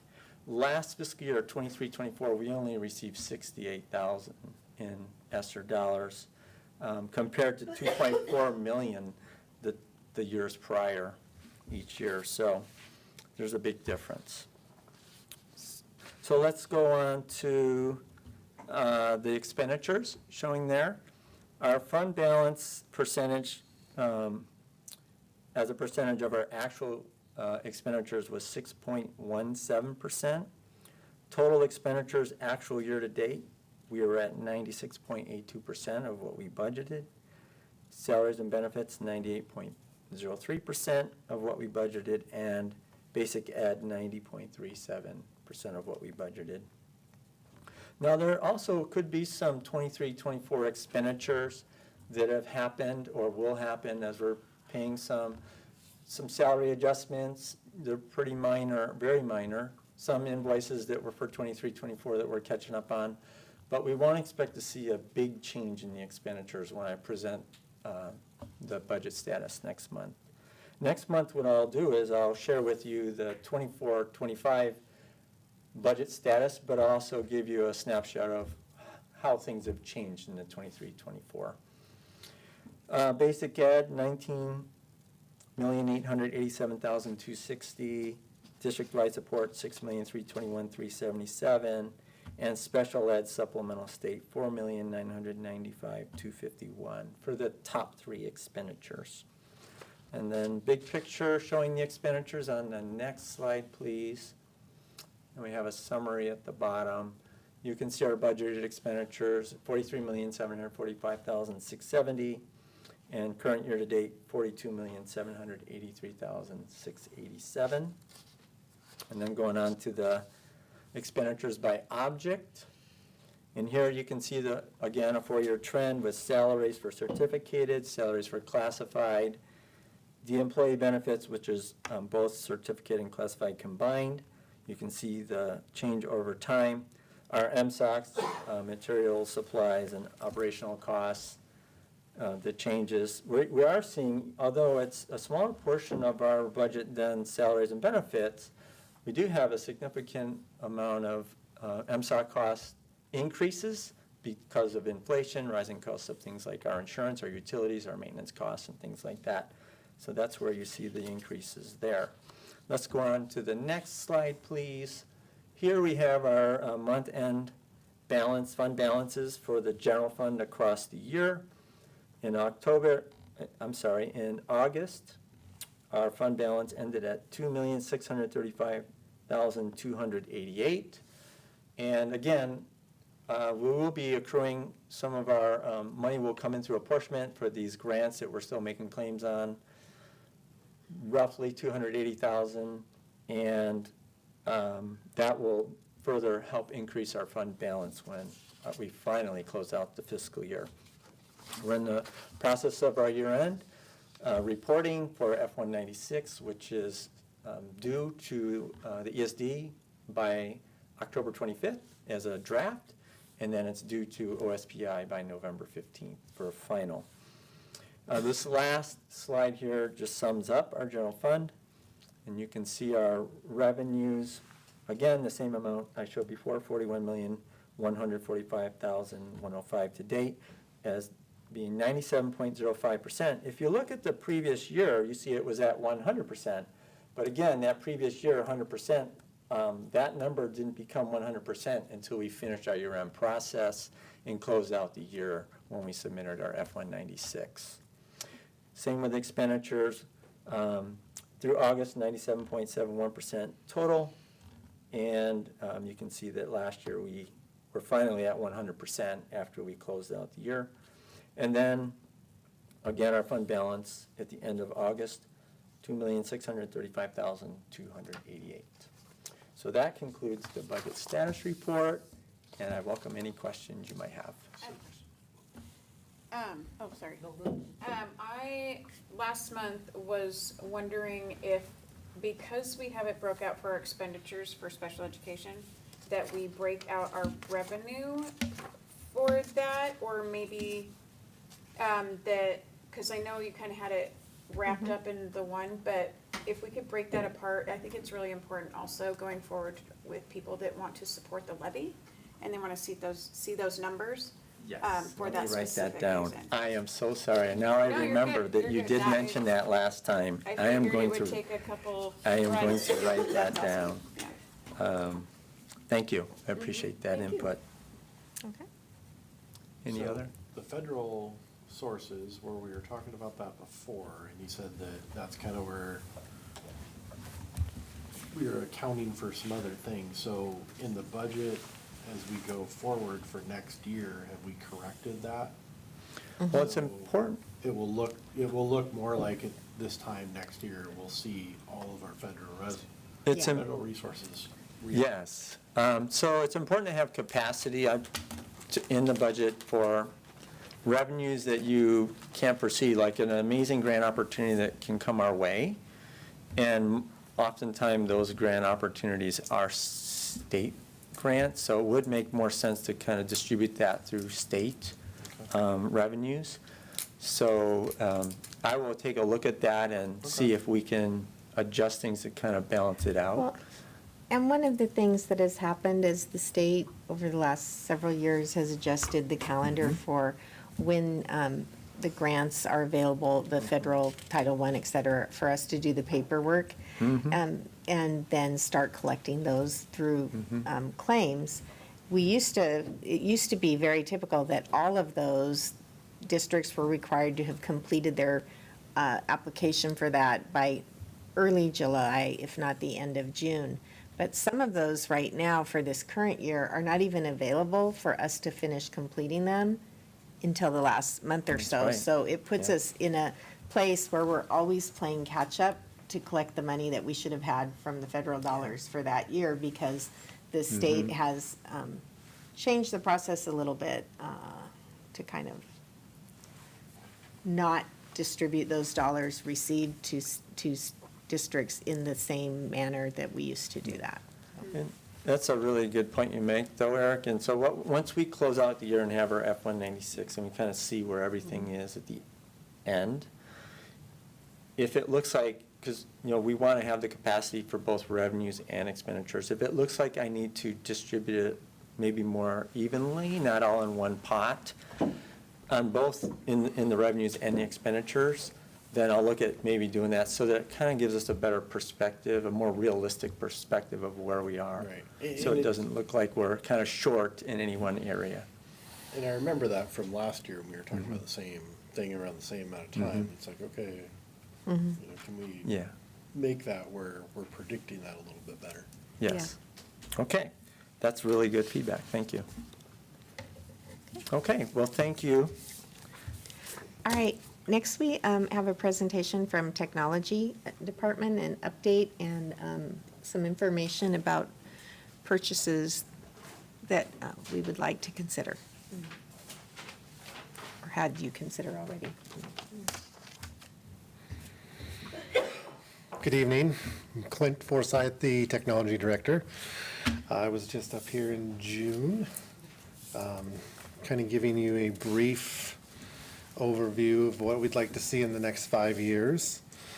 I would like to start off with what we have done since June. We have replaced all of the UPS equipment. Those are the battery backups that supply power during an outage for switching in our server rooms, to help keep us power still going during a power outage and give us enough time to shut things down properly. We replaced our 2 core switches.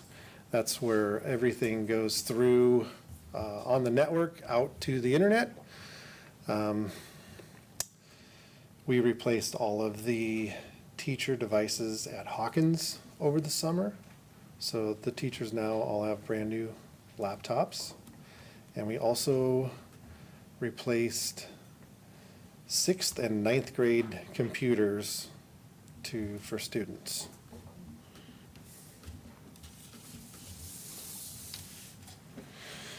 What I've brought to Superintendent Rosenbaugh was Dan and I worked on this for a while, to replace all of the networks, the remaining network switches in the district. There's a total of 67, I believe.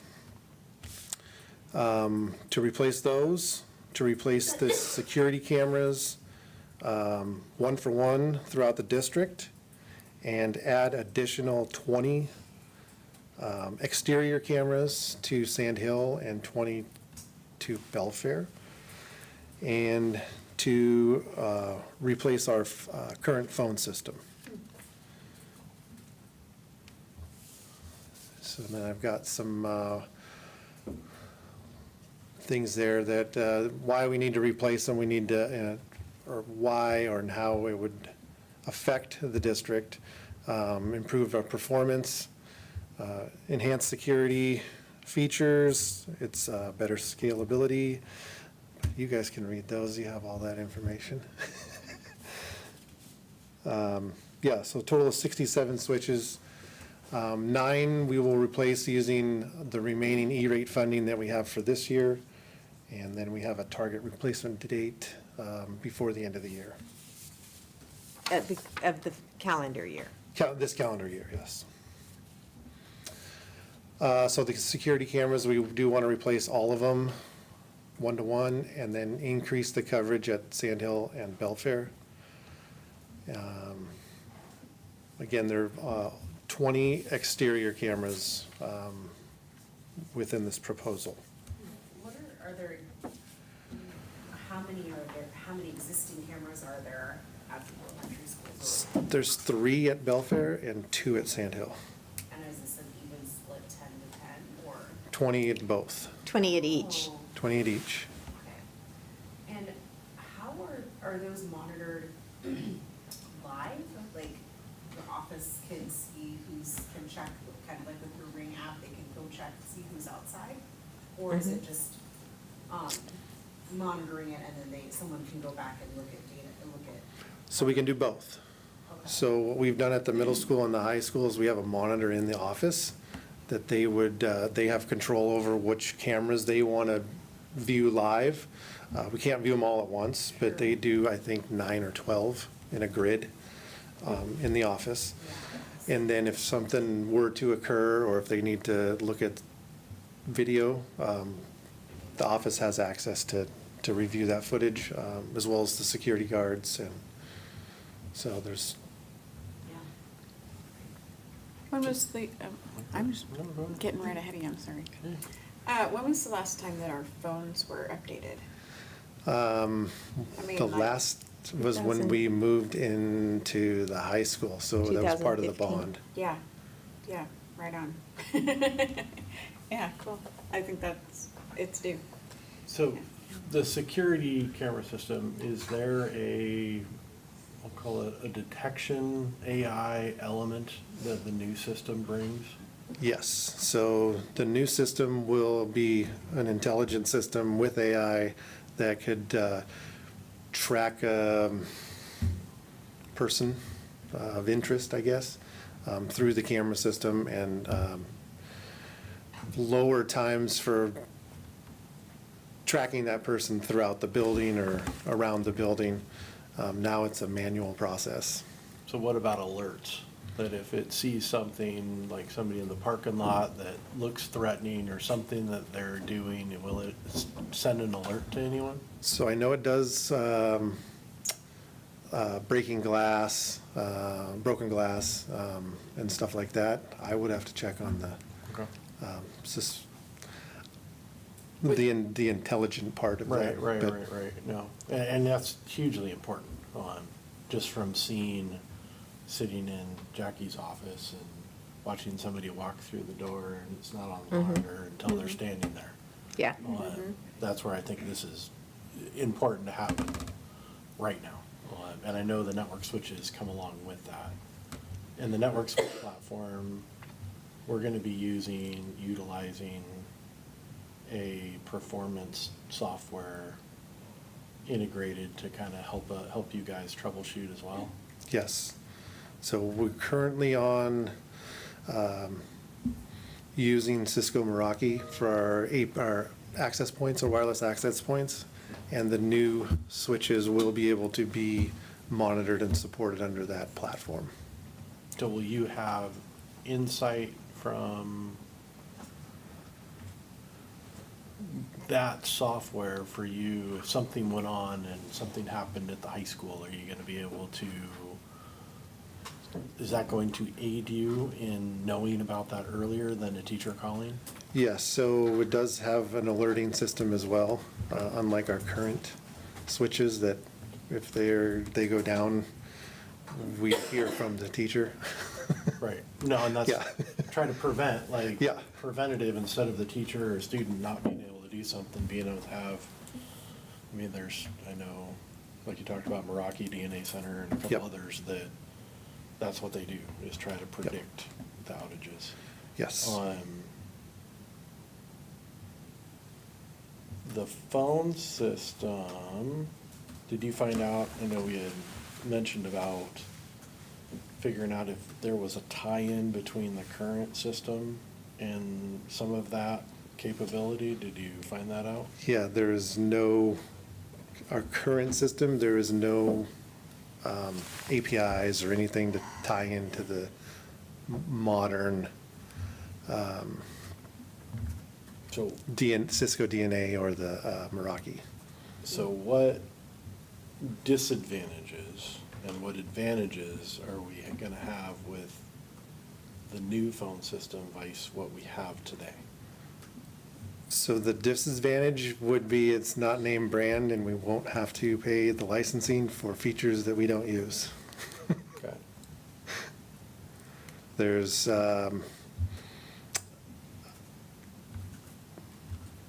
so we use Adnetics to help us monitor that, and I contacted them today and asked them what features are we using that we wouldn't get with the new system?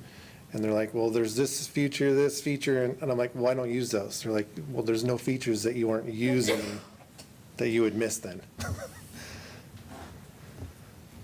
Okay. The thing that you comment, or that you mentioned, that it would detect broken glass, would it detect maybe a shape of a weapon or a shape of a gun?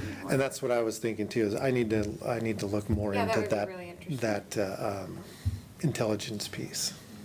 And then we're not thinking of changing the protocol, like of the phone call, because we expected the computer to do it, right? Like you said, you said that it would alert if it had broken glass, or whatever, but we were like, oh, we don't have to call them because it already alerted everybody. No. We wouldn't do that, we wouldn't shut No. down that protocol, okay. No, Yeah, okay.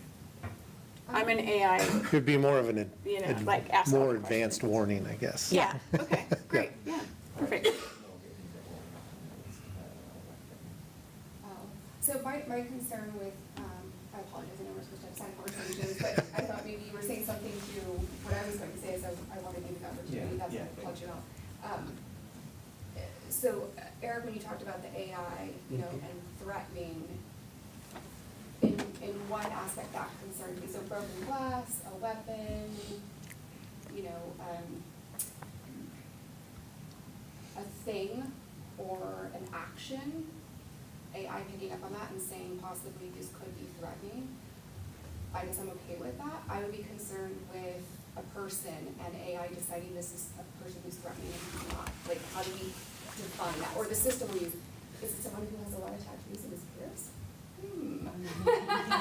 Like, I just, that causes concern for me of how are we going to, or the system, I know it's not you, but if we purchase a software, that the software will really look at what is it defining as a threatening person, if in fact it's going to go with the way a person looks, like, to me that's. So I think the level of, I could be wrong, but the level of software that you're talking about is not what we're talking about with purchasing the camera system.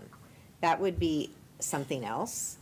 And that would be, for example, a piece that's come up as of interest to some of our staff member that we've asked technology to do some more research in, that might be something we budget for in the future and talk about, is a variety of companies, including the one that currently provides our door security, that, people show their ID and we check their history to make sure there's nothing of concern in that way. Also, those have systems that include buttons that staff would wear on their ID that they could use to call for an emergency, that kind of thing. So we might look into something like that, but the level of what we're looking at for our cameras is not like a profiling level of, it could say, you know, it would allow somebody, and you can correct me if I'm wrong, if we've noticed that somebody's coming onto campus that particular, there's a reason to be concerned, but not to just say, oh, there's a person that meets these criteria, we're gonna follow them. Yeah. Does that make sense? No, it absolutely does. I guess, you know, he could win the lottery tomorrow and leave, and we have someone else come in, or both Right. of us it could be a new board, and, you know, so Right. just having it be aware that this is something that, you know, because all that technology happened a lot faster than we think. It does, yeah. We could have the opportunity to purchase it in 2 years, and. Yeah. No, and making sure, I mean, I think the most important thing, a lot of the stuff that Dan was talking about is making sure whatever we purchase can integrate into that, right? Because everything, whether it's video, whether it's, you know, audio, whatever, it's all just data, right? And it's trying to interpret that data into what parts and pieces you want, right? With kind of the state of security and all that, securing the campus, right, comes with, hey, what do we know and how fast can we react to stop that threat, right? Which, you know, I think in our current situation, we need the cameras faster, right? Yeah, and 10 years ago, they were really awesome. Yeah. But Not so much now. not so much now. So having the more up-to-date cameras that we can use more in real time will make all of us safer. And just so everybody understands too, that the infrastructure that Clint's talking about with the network switches is, you know, is kind of part of my job outside of this. That is what's going to carry the data of the security cameras, right? So you can't really do one without the other. Those, for the board members that are here, those tables that the school purchased that have the autonomy and all that. The 3D. Those are giant data hogs. Clint could probably tell you that he could look at those ports and they're just spewing data across it. The anatomage, yeah. Where upgrading your back-end infrastructure will help alleviate that problem. Same thing with the cameras. We were talking, when you were talking specifically, I started to chuckle, and I didn't want it to come across like I was laughing at what you said, but it was the profile. Also, I was imagining like it's not gonna like lock down a square of prison around them, you know, like it's like, oh, follow him and cha-ching, and then it's shooting from the, you know, like it was. Even if we had something that picked somebody up, right, and it was like a profile or something that we put in, and we would look up and go, oh, that's Dan.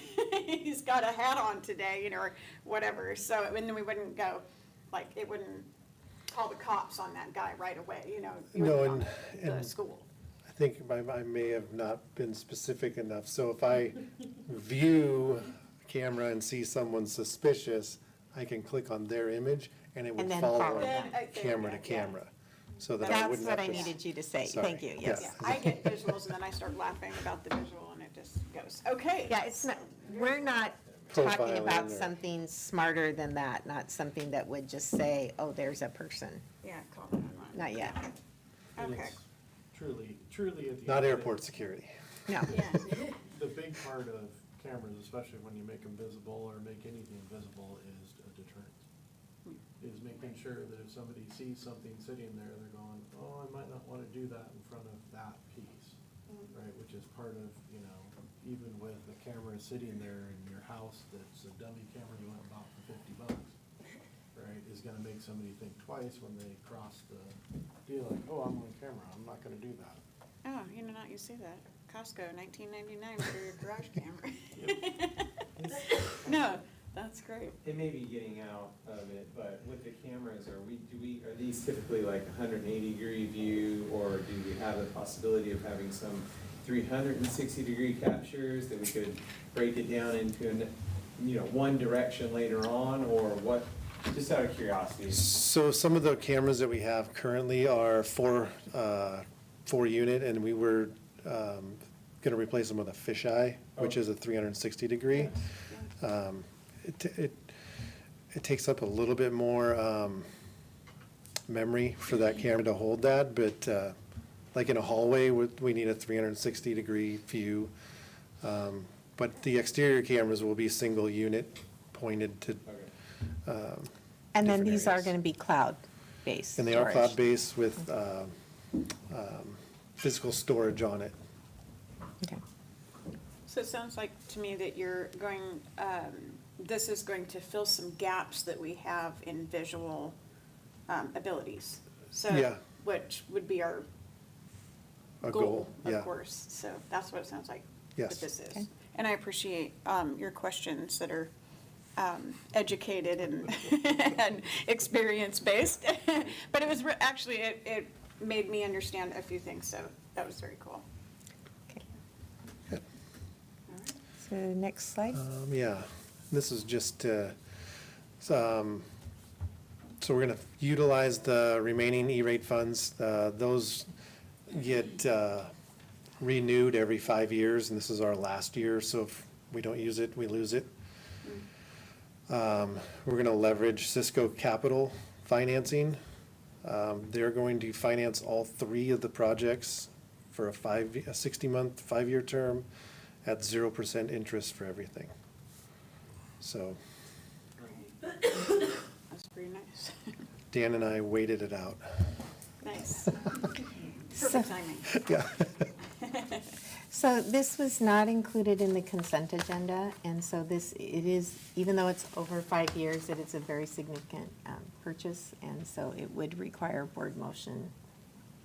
Okay, so I would entertain a motion Well, to. so do we Huh? have to bring it back on the agenda?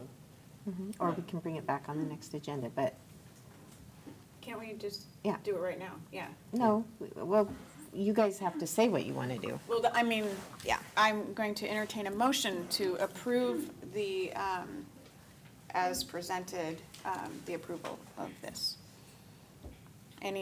Or I would, waiting for a nomination. Sounds like So there might need to be some more discussion. Yeah. Yeah, sorry, are we open for Okay. discussion? First, I have to say, I moved the, yeah. I make a motion that the board consider, the camera and switching and phone handset upgrades, presented by Clint here, but I do have a question because, Perfect, yeah. yeah. just We're in wanna make sure we're discussion doing now, the same yeah. thing.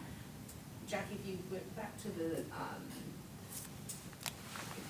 and then the last page after, yeah, there, in our packet, it's the next page after that, thank you, there's like no, it's like a cost breakdown. Yeah, that one.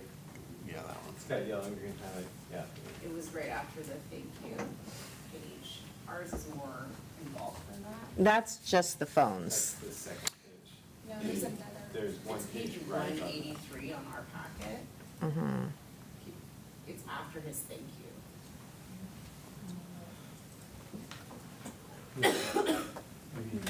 You're talking about that one? Yeah, that page. It's the last one, Jackie. With the green stripe at the bottom, Not that one, the next one. or a green stripe in the middle? I mean, we all understand what we're talking about. I just wanna know, are we voting on the green? Like we're saying, That's the total yeah, number, I okay, believe. that's, I just for- wanted the number for The 5 total, year. Clint, the total is all 3 projects and all 5 years listed out, correct? So, yeah, the total is the second number there, the 1.364978. Okay. That's the total. I would amend my motion to be more specific about that. Say, I make a motion that the board approve financing these technology upgrades in the amount of $1,364,978.36.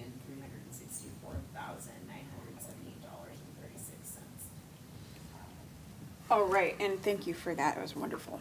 And all, Well, oh, wait. Is there discussion? Now is there discussion, yes, sorry about that. So what's the annual cost? Breakdown, what is the district on tap to pay annually? Dividing it by, It's on the next, I think it's On on the the next next page, slide. but it's $272,995.67.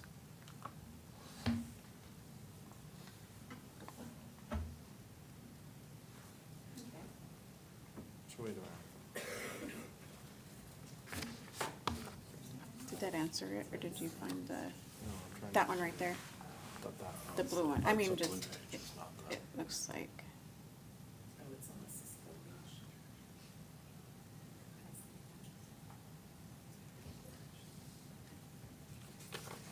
so it looks like the hardware and software of 1.364978. He's got it broke down on both.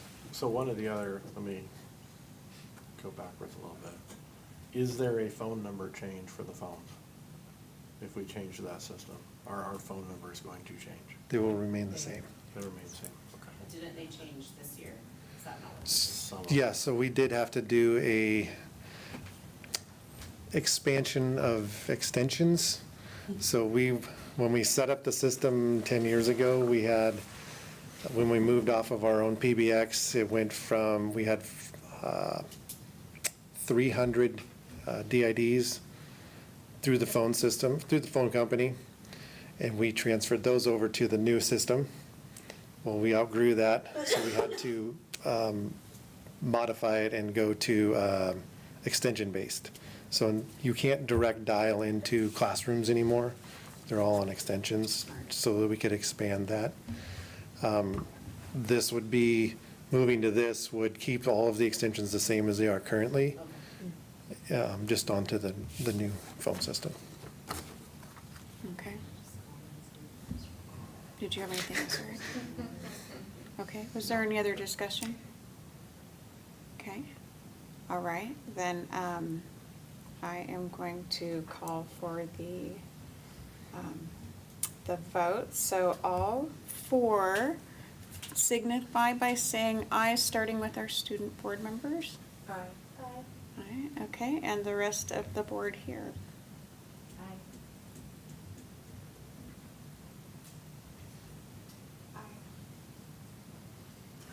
Yeah, I guess so. Yeah, okay, I'm okay with it. all right. I as well, and it looks like we did that more of a roll call. And actually, I'm That's glad you okay. did, because that's a pretty big deal. So, and thank you very much for your presentation, and thank you to Eric for adding to that too, kind of flip-flopped and answering all of our questions. I think this is the need to modernize, just want to make a comment, the need to modernize in this area and to make sure we're doing the right thing is really important to our community and to our board. So having committed to doing this, I think a regularly including how's it going and what the changes have meant for us, report to the board as we kind of roll into this might be really helpful in helping us as a community understand and know that we've done something really good here. And also maybe including in that, are we checking in with staff and are we getting what we were hoping to get as far as making sure that we know about problems earlier and can deal with them, making sure that staff and students are feeling like we have a system that more strongly meets their needs, and bringing back answers to those kinds of questions, which we have the capability to survey and get and bring to the board, so that the board has more data, and that we as a team supporting the district and the board and providing at the board's direction know that what we're doing is the right thing, and also know where we need to make adjustments and can talk about those effectively. So, I appreciate that. I want to explain, I pause not because I don't support you, this is something I don't know a whole lot about, and it's a huge price tag, and I have to explain to constituents, a subject matter that I'm not an expert in on why I say yes, especially when we have a bond coming up and a levy coming up, and they may say to me, you okayed $1.3 million. Yes, how are you, I mean, I'm getting that money, what is it for? And I'll be like, cameras, but not, AI, like, I will fumble on that, and so I want you to know that that is why I pause, is not because I don't recognize we don't need this, but I do have to answer to constituents, so I appreciate you working on it. And I'll tell you why I paused is, the phone part of it is the only piece I'm pausing on. And part of that is, it's, when I'm looking at that right now, you're looking at a nice to have, not like the cameras and the infrastructure is need to have right now. You know, I think that's a nice to have, because we are going to save money with it annually with the cost savings, right? And it's not gonna be out as much, right? And it's a very small portion of that 1.3. Your back-end infrastructure is under, right? And like Deanna said, we're looking at annual reports and we're looking at the things that we're going to gain in productivity are huge, right? Your infrastructure is a lot, right? When we have that fiber cut up here, right, that should be sending red alarms off of, hey, we need to have a backup redundant path so that doesn't happen. You know, but there is also a big portion of that I don't think as a district we just have to suck up, right? The state needs to help fund a lot of that. Certainly do. Especially with a lot of the security measures, right, with the cameras, with, you know, the stuff that Deanna was talking about, that it's difficult, right, for our community to go, okay, we're gonna go fund all that, when truly, right, the state should be funding quite a bit of that. And a big portion, in the E-rate part that Clint's talking about, that's where they're getting some of that funding, right, but not all of it, so. Just Wait, short. Nick had something. Oh, no, go ahead. No, since we're all explaining our pauses. No. have more discussion, guys. No, this Yeah, hey. is great, this is great. All- we got all the time. We need to move business forward, and we've all agreed that it's necessary. Yeah. It's just having a comfort level of being able to explain it and really understanding what we're paying for. We strive for this in our own personal lives so many times with upgrades and things like that. My question is, with some of these things, I'm thinking bond. So many of these things I feel like will need to be literally built into the system. Is there an aspect of the bond that we will be pushing towards to stay ahead of that technology and save us money in the long run and add to our security and safety? Yeah, I'm measures? expecting that there will be. I mean, Okay, Yeah. that committee's gonna determine the request. yeah. But I'm expecting that as they visit our buildings and as we talk about where we are now and what we are doing with this and, you know, some of the other grants we've applied for, what they might or might not do for us, that the committee is going to be able to narrow down and say, okay, you need to, yeah, maybe you need to build a new building, but you also need to make sure that overall you're doing this. And that's part of that. Okay, good. That was my concern, is making sure that we can. And I think on our visit, okay. when we have on Wednesday, right? Yeah. Wednesday, on our visit to Belfair, I think that will be kind of Very, evident a little bit of, right, hey, we need this, but I agree with you that part of the bond, especially with the new school and some of the other stuff, that some of this technology stuff should get, you know, try to see what we can wrap in there. Yeah. With it, so. For sure. yeah. Yeah, and I know we were mentioning what our reserves were, but I think what my vote I was for was is the safety, and when we talk about 20 cameras in an elementary school as opposed to 3. And I think it's not just the bond, it's the levy too. One of the thing that ties that together is safety, just a small part, but it's the biggest part, of course. I don't care about anything else but my kids' safety at school, honestly. No, it's So, you know, and I'm not talking down why we hesitated, I just want to say why I voted for it, and that's why, so. Okay. Very cool, good one. I like it. Thank you. Sometimes we have to do Thank that you. and jump into that money pool and it sucks, so, but I think this is a good one to jump into. We are down to the assurance of organization performance and policy review. I'm not gonna read the blurb this time. I do that every few times and I'll do it next time. So our monitoring reports, we are down to, get my eyeballs on, ER6 facilities. Who is, we have ER6, and I would entertain a motion to find the superintendent's performance to comply with ER6 facilities.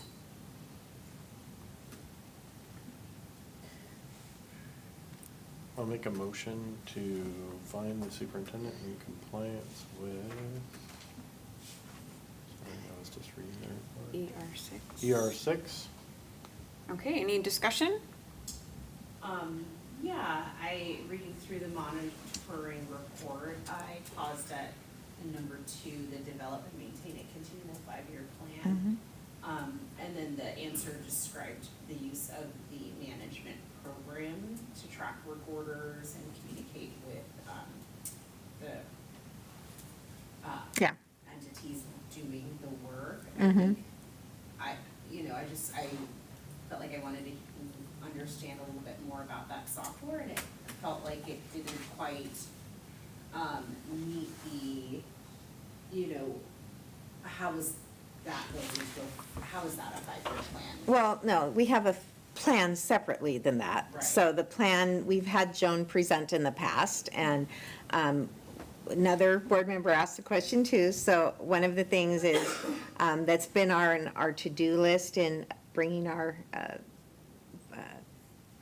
website up to date, was making sure things like those are posted. Sure. So Joan and Amanda were working on getting the most current plan, which includes the updates of the summer work and stuff that they did as far as the facilities maintenance plan. They're getting that updated this week, and that will be on the website for everybody to be able to read.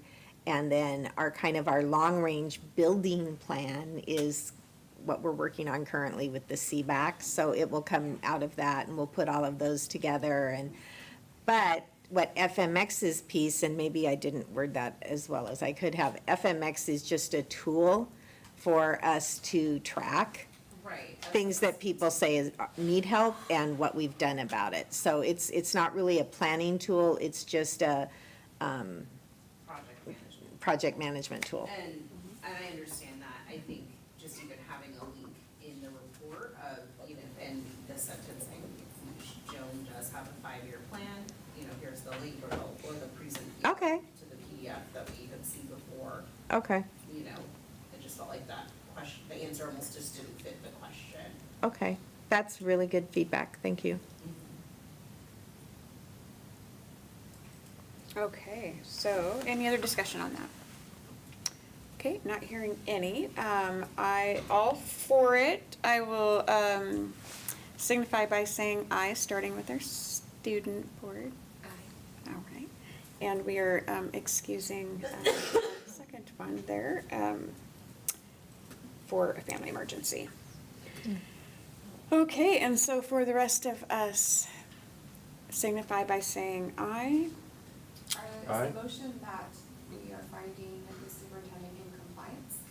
Because there's 3 choices there, so I just wanted to ensure. I don't know what Eric had said. I think he said I think he said in compliance. Yeah. And he did, he said Yeah. performance in compliance with ER6, right? Oh, okay. Well, since she said something, then I lost track of what the motion was. Welcome to my brain, yeah, right on. Okay, so we're at the signify by saying aye, and we've did the student, and we're here. And we're aye? Aye. And any opposed? Just checking, all right, not hearing any, that one is good to go. And then we are down to the ER7, asset protection, and I would entertain a motion to find the superintendent's performance to comply with ER7. Make a motion to find the superintendent in compliance with ER7. Okay, any discussion there? Okay, not hearing any.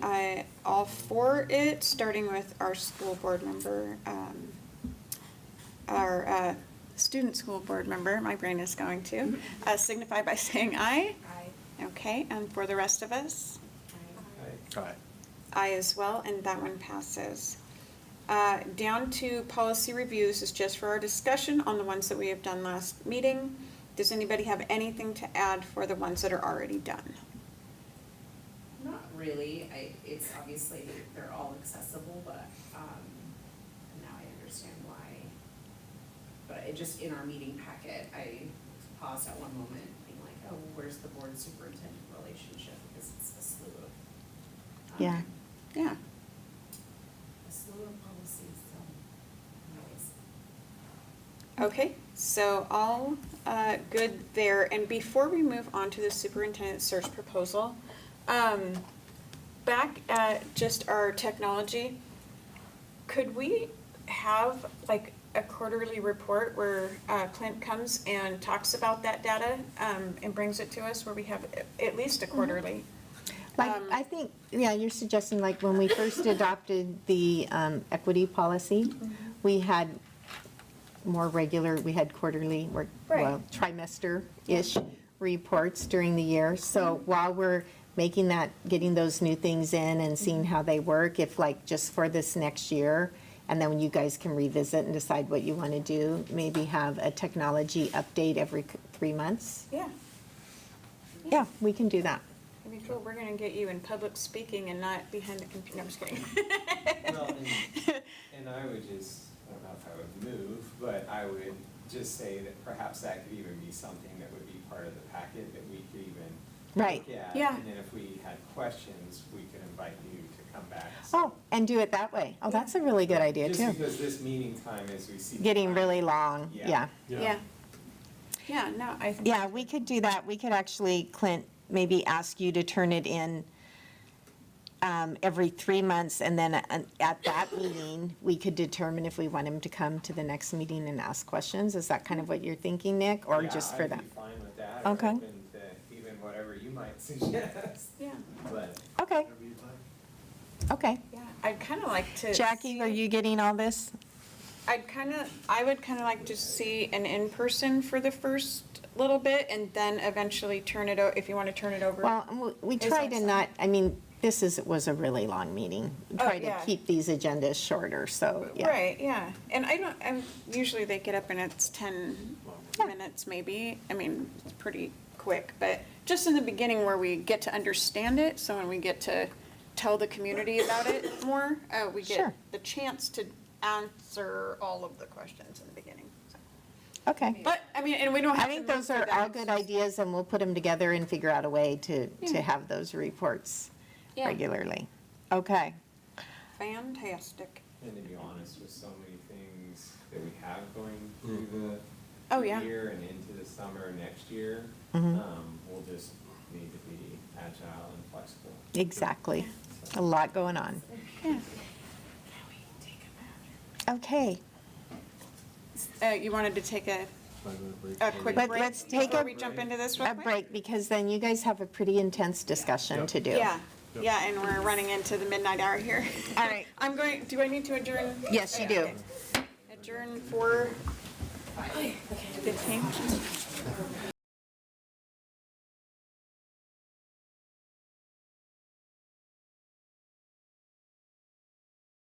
Yep. That friends and other students can do that idea at the middle school as well. I like that too.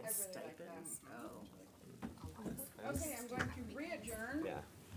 At 8:45 and 33 seconds. I just, if there's food every once in a while. And we are now talking about the superintendent search proposal. I'm just gonna read right here so people can hear it. Executive Assistant Jackie Young requested and received 5 proposals from executive search firms. The 5 consultant firms are Hazard, Young, and Atia and Associates, Human Capital Enterprises, McPherson and Jacobson LLC, Northwest Leadership Associates, and Ray and Associates. Attached below are the submitted proposals. And the board is asked to adopt a motion to choose 3 of these consultant firms to interview at a special board meeting at 5:30 PM, October 7th, 2024. The board will deliberate in an executive session at that meeting with no action taken, and the board will vote on the consultant firm at the October 28th, 2024 regular board meeting. And I will mention that we had a comment with that comment earlier about taking, being very specific about choosing a superintendent. This is the start of that. I have to move first, right, for this one, and then we discuss? Yeah. Okay, so I'm going to, Well, not in this one, because I would suggest okay, yeah, that you discuss first, because we've crafted a motion for you that would have you name 3 firms, and you might not be ready to do that. I agree. And fill in the motion until you've Yeah, discussed. we'll make a motion once we're, So, know what we want. if Maybe anybody- you are, I don't know, but. I have a question about process, the October 7th meeting. We are interviewing them in public. You are interviewing Okay, them in just the public, but deliberation then is executive. deliberating in an executive Okay. session. Yeah. But not voting on anything until the actual board meeting. 28th. Right, yeah, which is right after the meeting, No, or that one, right? No, that's It's no, not? the October 28th. Oh, no, you're right, I'm Board sorry. meeting next month. I put Yes, that got one it, from got this one. So if anybody wants to start some discussion, or So. have you had a chance to read through some of them? Top 3, and then if there's unanimous, then we go with that. Wouldn't that be something? Well, but we probably have at least 1 or 2 that would be. true, do we just wanna go? I feel like we should I think we should go through each and do at least a high level, what did we like, or what stood out? So maybe dislikes, and it could be anybody, and if you don't have anything to say about that firm, that's fine. We don't all have to give input on every single one. Maybe, my thought was that if we talked about our top one that we liked and see where we were with that, because that might narrow us down to 3. If we all talked about the top one we wanted I don't to, necessarily know that I have one that rises above. okay, others. I'm down to 1 or 2, that I appreciated more than, but it's not, I don't have to do it. In my. Go ahead. And I do wanna open, Why don't we just, everybody name what your top one is? And then Okay. see where we're at, and maybe then we'll just start knocking them off down there, because all of us have read these pretty extensively already. And then if there's any questions that come up, we can kind of go from there. Would that work? yeah. Alright. I'll start. I think my number 1 is the Hazard Young Athena Associates proposal. And a lot of that has to do with, they were the only one of these that personalized a lot of their presentation. I thought it looked so much cleaner. A lot of the data is very, very similar between them all. But I really liked some of the stuff they had in here. I thought their timelines were close. There was only a couple little things that I saw with the in-person meetings and kind of some of the options, but reading through a lot of them had those optional build-on costs that were on there. And where did, they came in fairly low on the cost side, didn't they, compared to the others? But they had a lot of bolt-ons. Yeah, There's yeah. a lot of bolt-ons, but. The one thing about them that was different than all the others that I noted was all the others have a 2-year guarantee. Like if the superintendent we select through them is here for 2 years, the other ones have the guarantee of, and they leave, they will do this again for us for free, whereas Hazard Young and Atea has only a 1 year. And the board has to remain in the same, it has to be us. The same 5 people. I think majority. So if the board turned over and the superintendent left after, you know, a year and a half, that next board would be stuck with, one way or another actually, whether or not it was all of us or different, they'd be stuck with paying for this all over again.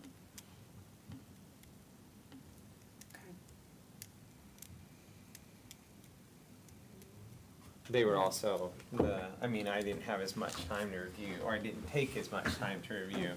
But they were on top of my list, and Yeah. mainly for the customization, the fact that they had matching fonts across the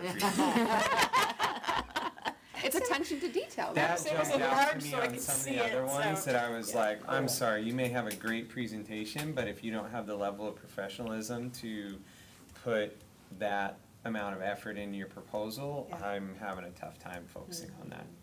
That's So- where I was with HYA, yeah. That, and this is what, I wanna see right away, what's gonna go out to our community and bring, you know, whatever, like, it's gonna spark, you know, and what kind of, energy they're gonna put into it. And that's another nice thing, I mean, I'm not trying to sell it, but with the HYA, they had basically a presentation that we could Xerox copy and give to the public today. Whereas and then they had the details in the Yeah, background. totally. But the others did not provide that level of product. So yep. The other thing that HYA for me, there was, that was kinda set me off, is their experience is not as local as some of the other ones, like where they would know us, but then it also was kind of a perk for me, because in a lot of places, that their experience is, it's a lot of, it's different, but it's kind of in the way that we're going, you know, professional and up and coming and, you know, some higher end, I don't wanna say it like that, cause that's not what I really mean, but, Was that your top two as well? yeah, wait, what was the other one? No. We just started with. I think you guys are them. still on the first one. they were Yeah, starting we're first still one. in the first I mean, one. like, if all of us agree, they're in the top three. They were, so I don't know if I'm the last one to go, they were in my top three. Like Nicholas said, just having a presentation laid out like this, like it's so user-friendly, it's so consumable, and that's what Yep. our community is going to need. They're gonna be really invested in giving us feedback and input on the next superintendent, and this is already packaged so great. And then, yes, pulling photos, I'm like, oh my gosh, there's Mr. Frost, and oh, there's this, like, that's just, Yeah. that's golden. Yeah. But I appreciated the fact that they weren't local. Maybe it's time we need to go way out, and even President Kersey said, you know, casting that wider net and looking nationally, like, let's, Right. who knows what talent we may attract from another state. Well, Yeah. to kind of speak where he's at, I mean, I really want us to do that exact thing, is look at all of the candidates that are out there, and the ones that are local that want to apply, like, get in the pool, Yes. right, and go, because I think if we go through and even the local person rises above and they're the top person, then we did our due diligence, Right. and we selected the right Pulled it person. all in. Mhm. Right, in a, you know, I really wanna make sure that it all makes sense, right? And all Right. of us are kinda like, hey, yeah, that was right, that was the right person to go with. Yeah, I agree with that, the pro on that. It was my pro and my con, that was the one that connected, so, yeah. Arlo, what do you think? They're my bottom, but that being said, all of these, I think a lot of this is gonna be what we make out of it and what we build out of the relationship and what they'll bring to us. I thought they were all fairly similar. I did talk to Pioneer School District that used HYA, and they had a great experience. And so, I had just written down, they do a price match. I thought that was interesting. Yeah. Oh. But they were, I think, the lowest one anyway, so I didn't notice that. And they don't charge for meals. I thought that was interesting. They don't what? They don't charge for meals. One thing I looked at, They don't what? I looked at the guarantees for all of them, and then I looked at whether they mentioned equity or any sort of diversifying, like the way that they're gonna pull their pool. And that was, they didn't have that word once. And so that pushed them to the bottom for me, as well as the 1-year guarantee being different than all the others having a 2-year guarantee. And just to clarify, bottom 5 or bottom 3? We only have It's my 5. bottom. Oh, okay, bottom. Yeah. Oh, But that's fine, we're a board and. No, and I think that question you just asked, in that portion, is something that when we were talking about questions, I think that is a question that we need to make sure we ask. Yeah, if they were to be the top within the 3, interview, I would is be like, asking how are about you that. going to address we're that? gonna have those And that's, questions from so I everybody. did notice that too. Thank you for bringing it up, because I didn't write that part down, but I figured that's gotta be an interview question. So if it's not here, like, but I get that that is one way to filter that. And the guarantees, I've never been part of a superintendent search, so I thought that was interesting. But then I guess part of me was also, some of that is on us. If we have the right culture and we have Right. the right district and we are doing our job as a board together, then do we need a guarantee? Like, what are we doing wrong if we lose the superintendent? Other than, like some other district coming and being like, we'll pay you twice as much. Yeah, and I think then- that's It's happened, like, Right. so, I'm not even gonna go into, but like, neighboring ones have Poached and stuff. I think it's a lot of investment for us, and I wouldn't want to push this to another board if, Right. if we flub this type of decision. But it's not no guarantee, I think it's something. So. Yeah. And what I just was side talking, didn't mean to, but mention or ask Dana, if we add that question right there, because we'll have our questions laid out for us to ask. I think and so we putting that in. create the questions. Yeah, I Huh? think that's a discussion. We create the questions. We need to have after this. If I may interject, as we move forward, Nate will be working with the board on this process. And so he will, Help us. work with you to gather information from you to develop a set of questions and. Yeah. That was so, gonna be yeah. after we did this, the Yeah. second part of it. Right. So who else do you have? Or who else Yeah. does somebody else have on their I list? just did a You're gonna- search, because I was like, okay. yeah. I was seeing this part, how they have If we're gonna include them national. in the. Yes, I did see I that. saw that part, but for some reason I thought I read it. Is that what are we adding? So if there's 4 of us, I it's, mean, like, so Is that how are we do you this? okay with interviewing them, Marla? Yeah. Yeah. If you guys are, if it's all one of your tops, then sure. one of the 3. Yeah. And it doesn't mean, even if we go through and we interview all 3 and we go, well, I'm not impressed Right. with any of them, Yeah. we can go back and interview the other The ones other as 2, well. yeah, okay. Yeah, that's true. Yeah, they could be like all presentation and Yeah. like no meat. Yeah. Yeah, Yeah. yeah, you're right. Did anybody have, or Arla, you were, what was your top one? I think my top one would be McPherson. Okay. It's just this, it's a lot of pressure. It's like, oh.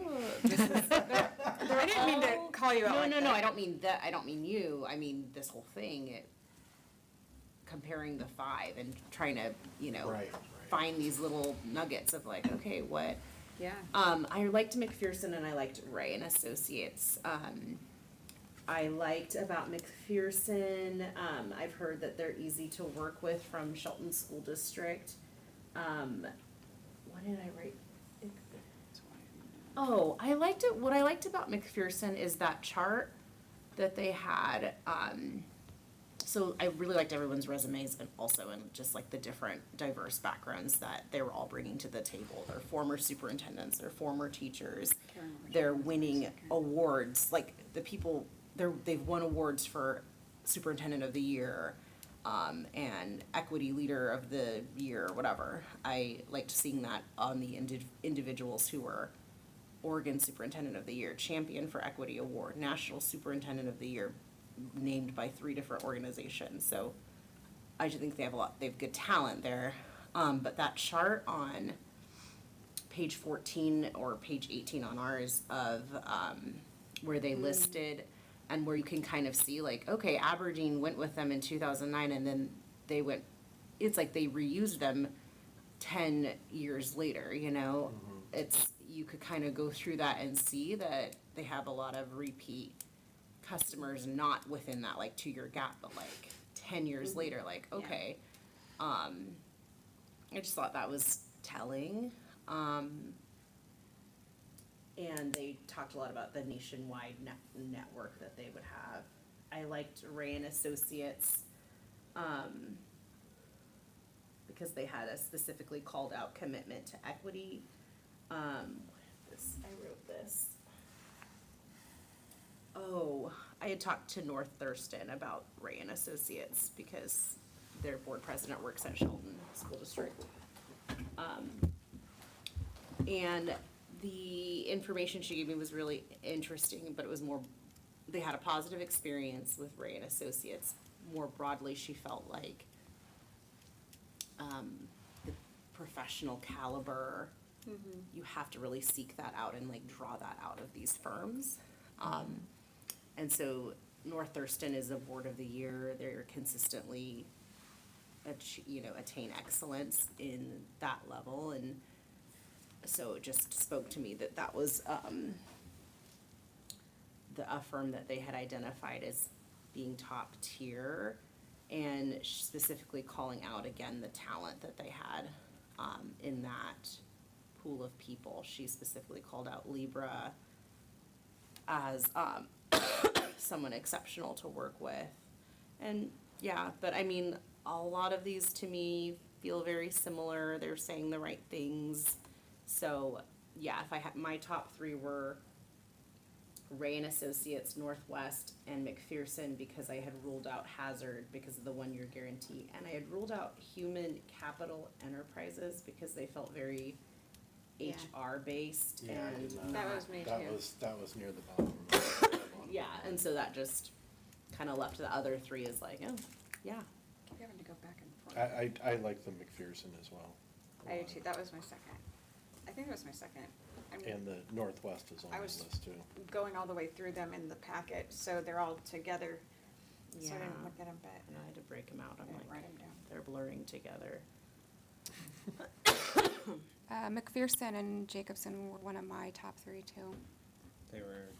McPherson was 3rd on mine. So we could add McPherson to our 3. I think we're all in consensus on that one, right? Yep.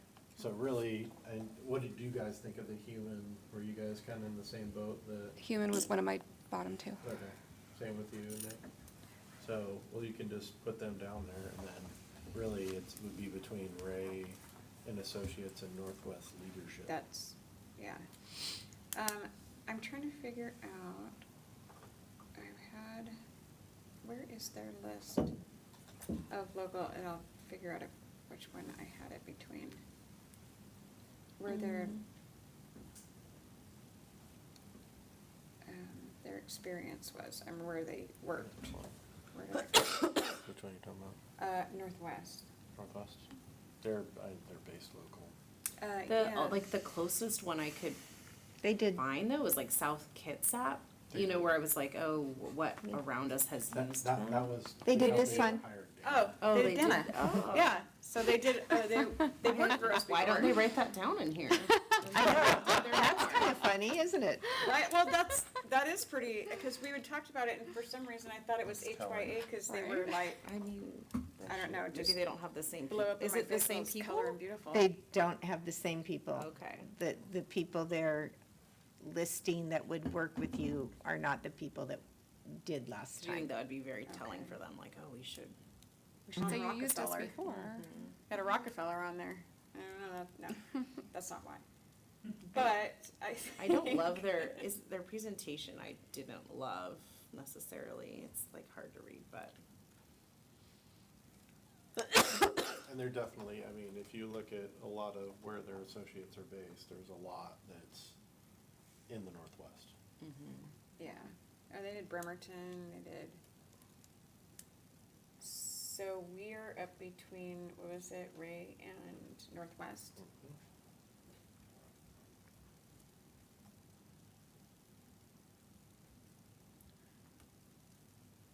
Do we have? I would vote for Ray over Northwest. It ranks higher for me. I kind of. Ray was, I mean, again, I had a short review, but as I went through them, Ray was my number 3. I'd vote for Northwest over Ray. Yeah, I like Northwest as well over. Ooh, Leanna, tiebreaker. Oh, bummer, right? No, okay, so. Or you could interview 4. Well, we could. I mean, we can. We can do 4, what did you say? You can interview as many as you want to. Oh, well, so Northwest, I would pick Ray over Northwest. A couple of the locals for the year that I don't know, I think that they had significant troubles in certain times, and I don't know, I just kind of I cringed at the first, not cringe, I didn't want to say that, because they're probably amazing, but if they would have put us on there, I'd have been like, probably would have just looked over everything else, but not really. Well, I think I would be Ray over Northwest. So Ray, or do we want to also Do we want to do 4? do 4? It's interesting, yeah, it does bug me though that it says unique understanding of North Mason School District and region. This is the Northwest. Northwest.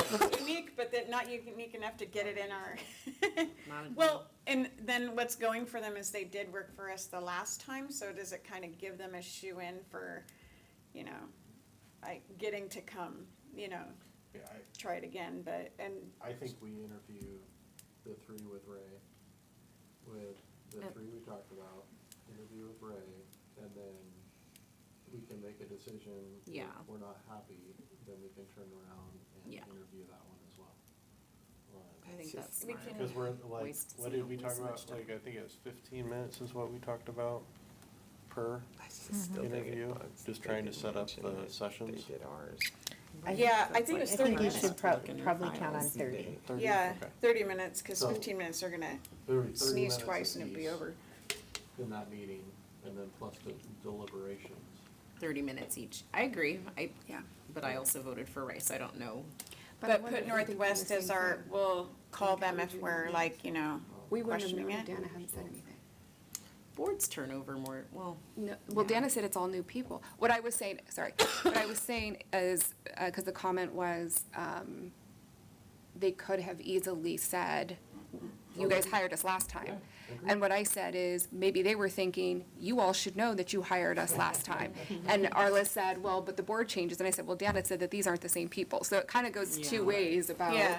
It does. I just, still under unique understanding, I mean, as like anyway. Yeah. As someone. I appreciate that we have a wonderful superintendent of 11 years from what they found. Right, but it's a good. Here, so they did a good thing. I mean, so, are you okay? If you and I are the same? That's a good point to make. If Dana hadn't said anything, we wouldn't have known, but, Yeah. I think that I also liked the fact that they had a whole paragraph about Sergio Hernandez, who would come in and do Spanish-speaking work. Yeah. And that to me was just, that spoke a lot to me, no pun intended, that they're talking about our Spanish-speaking community. I mean, we keep talking about, we want to bring in our Spanish-speaking community members, and, I mean, I guess that's something we can ask in an interview of the other, of North, or who's the one that I don't want, Ray, and say, How will would you engage our Spanish speakers? Right. Or just That's only 2 non-English hours. speakers? Right. I just like that it was would probably be like proactive, 2.5 that they hours I said agree. that. to the meeting. I didn't remember that, but. So are we prepared to do that? Well, I think that's reasonable. And their associates are a lot of former superintendents as well. So would it be, I mean, it would, so the meeting, and I don't, this does not matter to me how long the meeting will go, because this really matters, and we really are, I mean, if we're gonna add the 4, we would be more thorough, because we are going to, if we pick Ray over Northwest, we're gonna lose Northwest, probably. You know, like, we won't hear Northwest, maybe. So, maybe they do have perks. Do we want to do 4? I don't care either way. I will stay and listen to 4. So the interviews would be taking place on October 20. No, Monday, the 7th. 7th. Oh, that's right, we would October get the 7th. vote on October Yeah, 28th, yeah. October 28th. Right, we can't vote until Yeah. later October. Because the thought is that we listen to them, we do our interviews, and then Right. if there's questions that we have, like, that are outstanding, or there's something that, Something comes you up. know, comes up, or we just say, you know what, I don't want any of them. Right, that we have Yeah. time.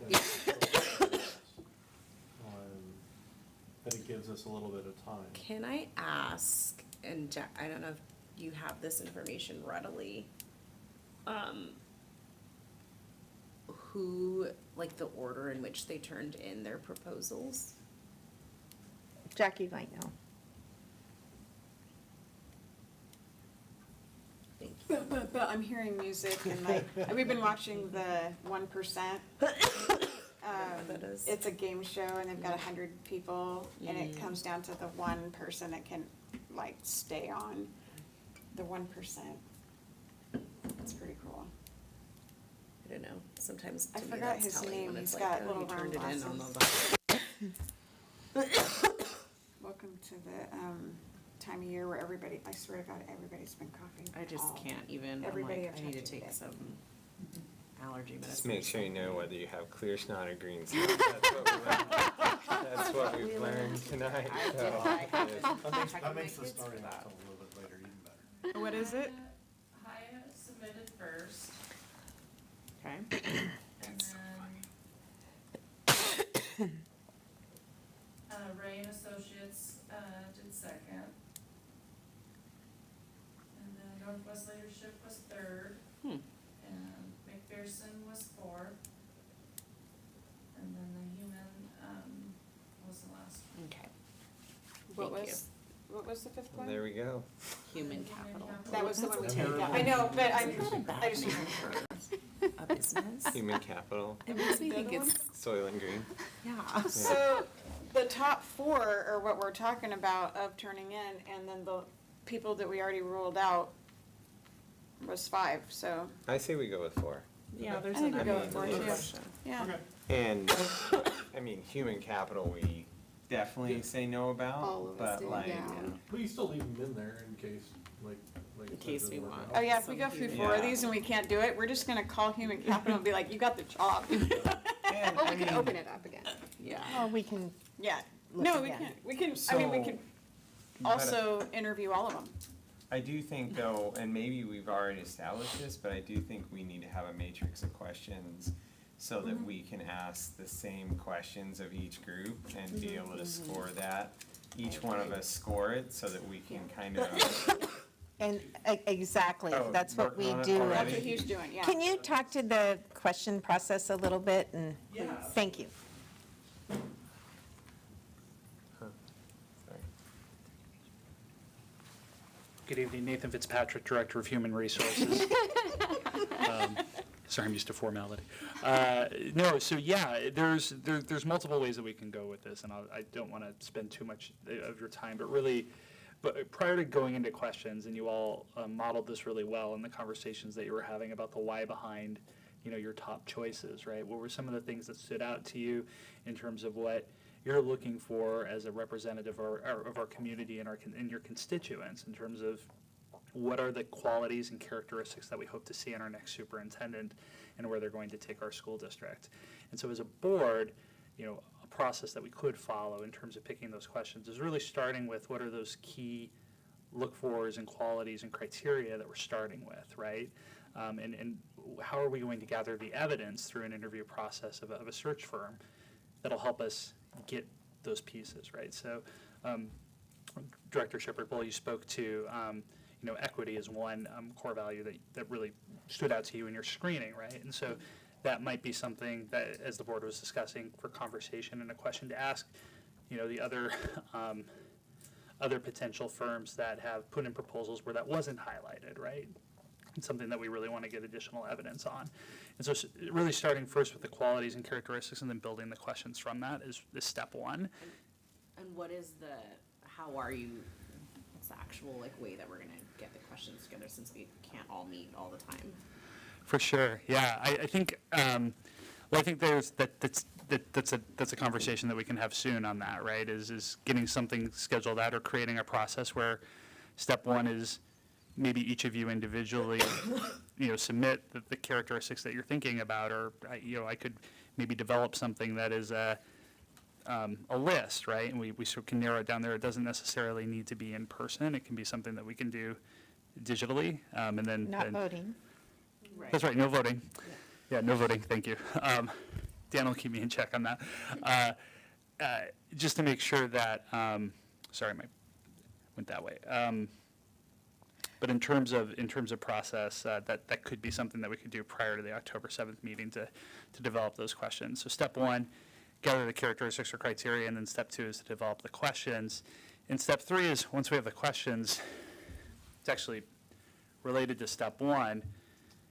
If we're asking a question that is specific to, for example, equity, what are the look-fors or what are the things that we're hoping to hear in a question that gets to that, right? So what is surface level versus, specifically speaking to the evidence that they were looking for? And you all would have the ability then to, as you're taking notes, you're not voting, but you're making notes for yourself in terms of a specific score maybe that you come to. So once the questions are done and the scoring's finished, the process between the October 7th meeting and the end of the month meeting would be, as a board, interacting with those overall scores and ratings to see where you all are falling and who your top choice is from that. Does that make sense? Mm-hmm. Yes. Great. Thank you. Thank you. And so as Nate described that, part of what that might look like is asking you to send in As many things as we things can that you're think of. thinking about. Nate's department can draft some questions to get your feedback on and then create a document for you to use without you voting on the questions, but anybody individually, I really don't like that, or I do like this, and then he can, with his great expertise, use all of that feedback to create a set of questions that you can use to ask common questions of the four firms and to get hopefully responses that help you discern between the firms which one will best help you in this process. Yeah. I would just say that it'd be nice to have those questions a few days in advance. Yes. Not only to review them and familiarize ourselves with them, but also to filter through these presentations again with those questions in Lens, mind and look at what they say in the presentation and then what they say in person. Yeah. Sure. So, No, because I think that, right, and we've all said this about a broad search, right? And I think that's gonna be, to me, is how are you going to facilitate that? How are you going to advertise it? How are you going to attract the right candidates for us to look at, right? I think that, out of the gate, something in that realm that will get that answered, because I think that's one, and then, an offshoot of that is, right, hey, we want, if possible, is somebody multilingual, right? Just to be able to help with that, and, making sure that that pool is an extremely diverse pool, because that's super important. my wish list of questions, one of them is, how would you define North Mason School District? Yep. And then why are you the right person to select this help us find the right superintendent. Yeah, I want to know how well they know the dynamic of our area Yeah. and how unique we are and how disconnected we are from our actual county and where we don't get. I want to know how connected they are into this area and what are they willing to, I don't know, find out. How far down the rabbit hole are you willing to go? Yeah, there's so many aspects to consider. It's everything that you guys all said.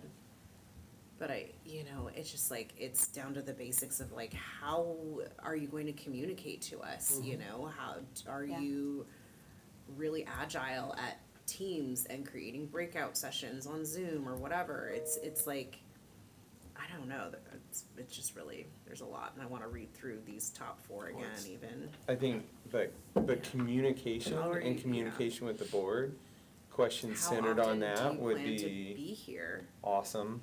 Yeah. How often do you plan to meet with our community? And this is tying into the timeline with the bond and the levy. It would be useful for them to sit in on some of these meetings and understand what the community is looking for. Well, it's really getting those community engagement meetings. Yeah. Where they're talking to, and, meeting with all parts of the community. Exactly. Right, maybe, setting up a meeting with, as we experienced with the bond meeting, right, is kind of navigating the Guatemalan community and trying to figure out how to include them, in that meeting. Yeah. So, Emily, what do you think? You've been quiet. I'm sorry. No, you're fine. We're It's a long keeping you and you meeting. gotta go to school tomorrow. It's all good. I took my quiz today. No, I don't know. I think it does come down to the basics of like how does she communicate with you guys and like the very basics, because I think we forget that and we think about the big picture in the future and how it's going to impact us. But one thing I noticed in our school, just me and my teachers, is like, what is North Mason's culture? We're still trying to find it at the high school level, because it's like, when you said divide, there is a really big divide, and I feel that in my senior class. And I don't know if it was COVID or what it was, but I realized that my class is very divided, and we don't ever really communicate with each other or with the other lower classmates, and I can see that could possibly trickle up into the higher education and the higher enforcement. I love you. Your answer, and just the way you worded that and began. Yeah, it was very wonderful. Yeah. That's exactly Yeah. right, and I'd love to hear, if you, like your student peers of, what they would want somebody to look for, I'd love to hear more about that.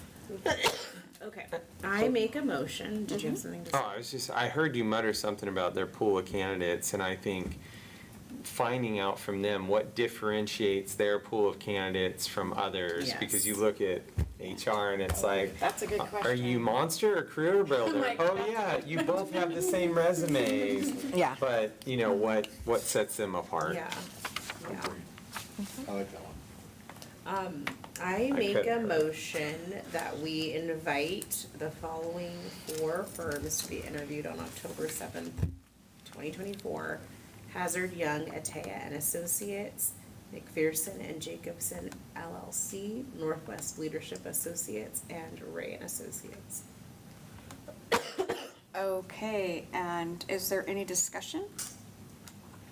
I mean, more than what we just did? Okay, not hearing any. Starting with our student school board members, signify by saying aye. Okay, and for the rest of us? Aye. Aye as well, and not seeing any, or seeing everybody with aye, that passes. Those 4 are our choice to interview. Okay, moving my eyeballs on again. The adjournment phase here of the announcement and comment. Do we have any public announcements, comments, or maybe any write-ins or anything? Okay. And then the good of the order, board and superintendent. I can start over here with the superintendent? Well, I think school, as I've been saying in my Friday notes to you, we're having really great things starting at the beginning of the year. At the secondary schools, we have multiple athletics teams who are performing really well. Our band, the music our band is playing is amazing, and there's really great things to see kids doing, and it's very exciting. Well, I'm running like a top all the time, so, my community involvement has been all over the place and working with, I work with food, co-op and talking to people, and I think people that have, before that have been against adding levies and bonds. I work with a lot of people that are, of course it's a levy, and of course we'll put it through all the time, but then it turned at a certain point, where people were like, oh, we can't put any more taxes, money in, you know, and I kind of see part of it coming back again. I mean, we're not all the way there, but I see a lot more people that were, fighting against that are coming back to like, yeah, of course, let's support our community, and I think this is gonna be a pretty good year because of it, so, that's me. So I'll start off with the awesome story. So the other day I was going to pick up my daughter at Sand Hill, and it was the first day of kindergarten. And I walk in, and there's a kindergartner just losing it. And Jessica Collins was, I can't even describe how amazing that it was to see her consoling this kid and trying to calm the kid down as the building administrator, you know, just taking it upon herself, and was just absolutely amazing. And I know when I walked in that Jessica was like, oh my gosh, this kid's losing it, and, you know. But I just was so amazed at her demeanor, how she was handling it, and just was awesome. It was just awesome to see. Second is the bond meeting. We had our second bond meeting. We had an uptick in attendance. I was really happy with a lot of the folks that showed up. Our next one, we are going to be walking through Belfair Elementary and going down there with everybody and taking a tour of the facility. So I'm excited to have the community over and see how that's all going, and go from there. Then lastly, it's kind of fun to watch the middle schoolers starting their third year of trying to not be beaten. So pretty awesome to watch. Very cool. Like Mrs. Rosenbach said, that the athletics are doing great this year. We have our we won our last 3 games for football, and then we have our next football game this Friday, homecoming, which we play North Kitsap.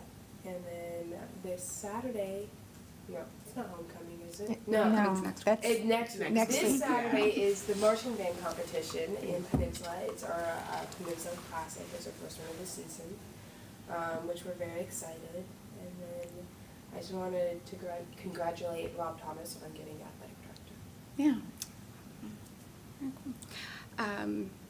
So I wanted to thank the Sandhill PTSO. They invited me to their first meeting of the school year. And it was really great to listen to their ideas for fundraising and different ways to support the students and the teachers and the staff, and just to see them come together and be excited about this next school year. So I attended because I don't have a connection to Sandhill. I did not work there, and my kids did not attend there, so I wanted to get to know that school more. So I really appreciate them having me.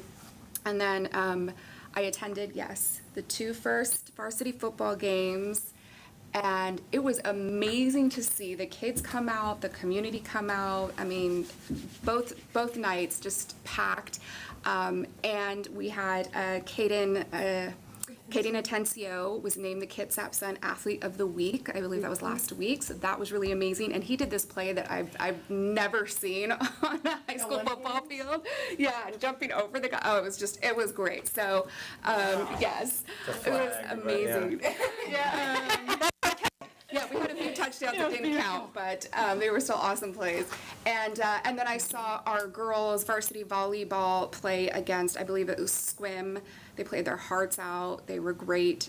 So I do want to try to go to more athletic events. I'm not trying to just, go to football and volleyball. Those were just the only ones that I had time in my schedule to attend. But we have some great student athletes. And thank you to Robert Kersey for giving us public comment tonight. And also I wanted to encourage people to check out our library. I attended the Friends of the Library, the North Mason branch, their meeting, and I've always loved the library, but our North Mason branch offers amazing things. Like, there are so many services and materials that they offer now and they do for people. Like, I don't think our community realizes all that can be done and gotten from our library. And so I would encourage people to go check it out, get a library card for you, for your kid.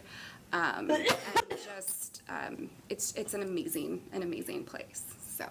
And their books are cheap when you get to buy them. Yes, and the book sale, yes. Awesome. For me, I had two things. The first thing was looking at how it ended last year compared to how it's going now. And I'll just say, with all my observations and talking to people, I feel like the principal situation between the two elementary schools has really gotten off to a good start this year, and that's been nice to see, and just some great hires there that it worked out for us the way it did. And then the other thing I was going to point out is, it was from one of the sporting events. I know we've talked about football, but one of my favorite things was, there's always this, at least when I played, there was a difference between band and then football. But then to see one of the little peewee kids down there who wrote on a sign, "Make noise," and then holding it up, and he's trying to get the fans to do it, and all the parents are just kind of looking at him. But the band got behind that kid, and it was awesome. And pretty soon, all the parents got behind it too, because they realized what was going on. And anyway, it was a culture of North Mason being built, and it was a pleasure to be a part of witnessing that. So. We had him up there with us. Really? That's awesome. That's pretty cool.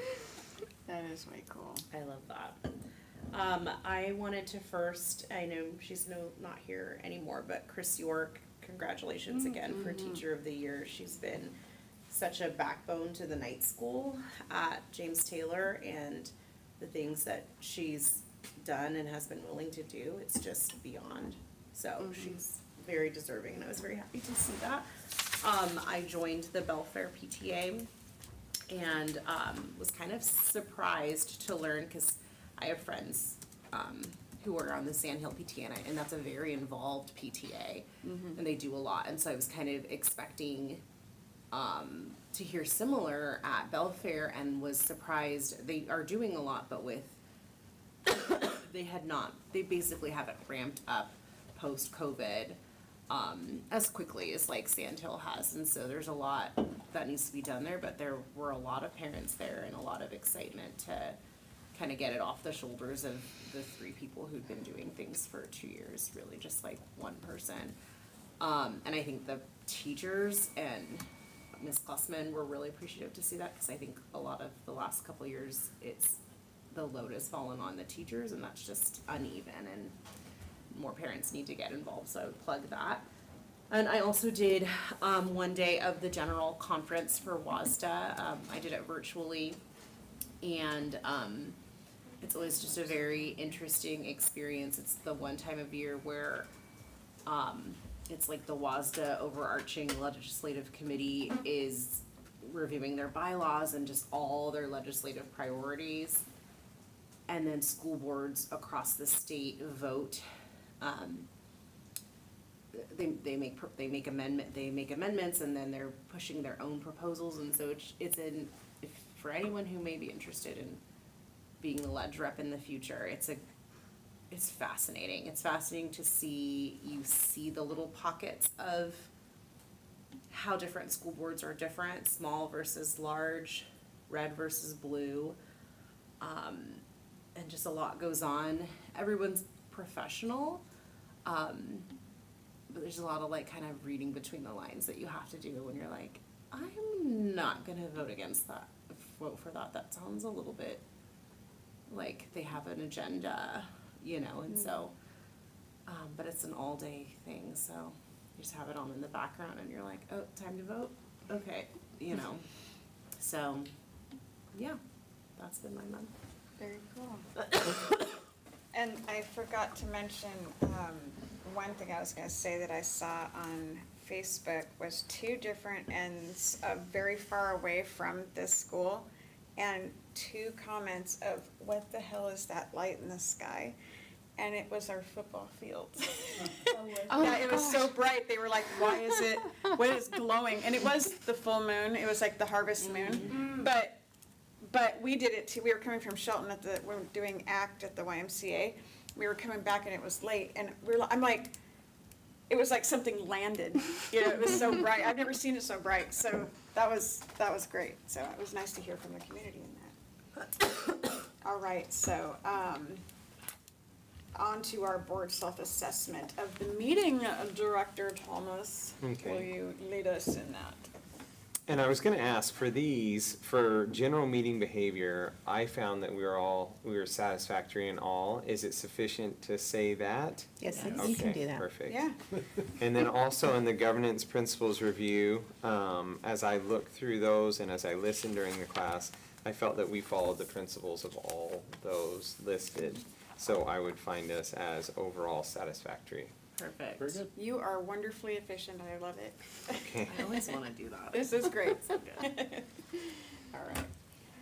Okay, so we are here for our next board meeting. Will be a special board meeting on October 7th, here in the boardroom at 5:30. Yes. And then, and that's a Monday? Okay, just wanna make sure, just checking. And then our next regular school board meeting will be held on October 28th, 2024 at 6:30. And they will both be right here in this room, adjourned at 9:38 and 29 seconds. So there's just one, right, that you mark NA, because we You didn't are write any invited, but no, you policies. do not have But, to. yeah, the rest of it.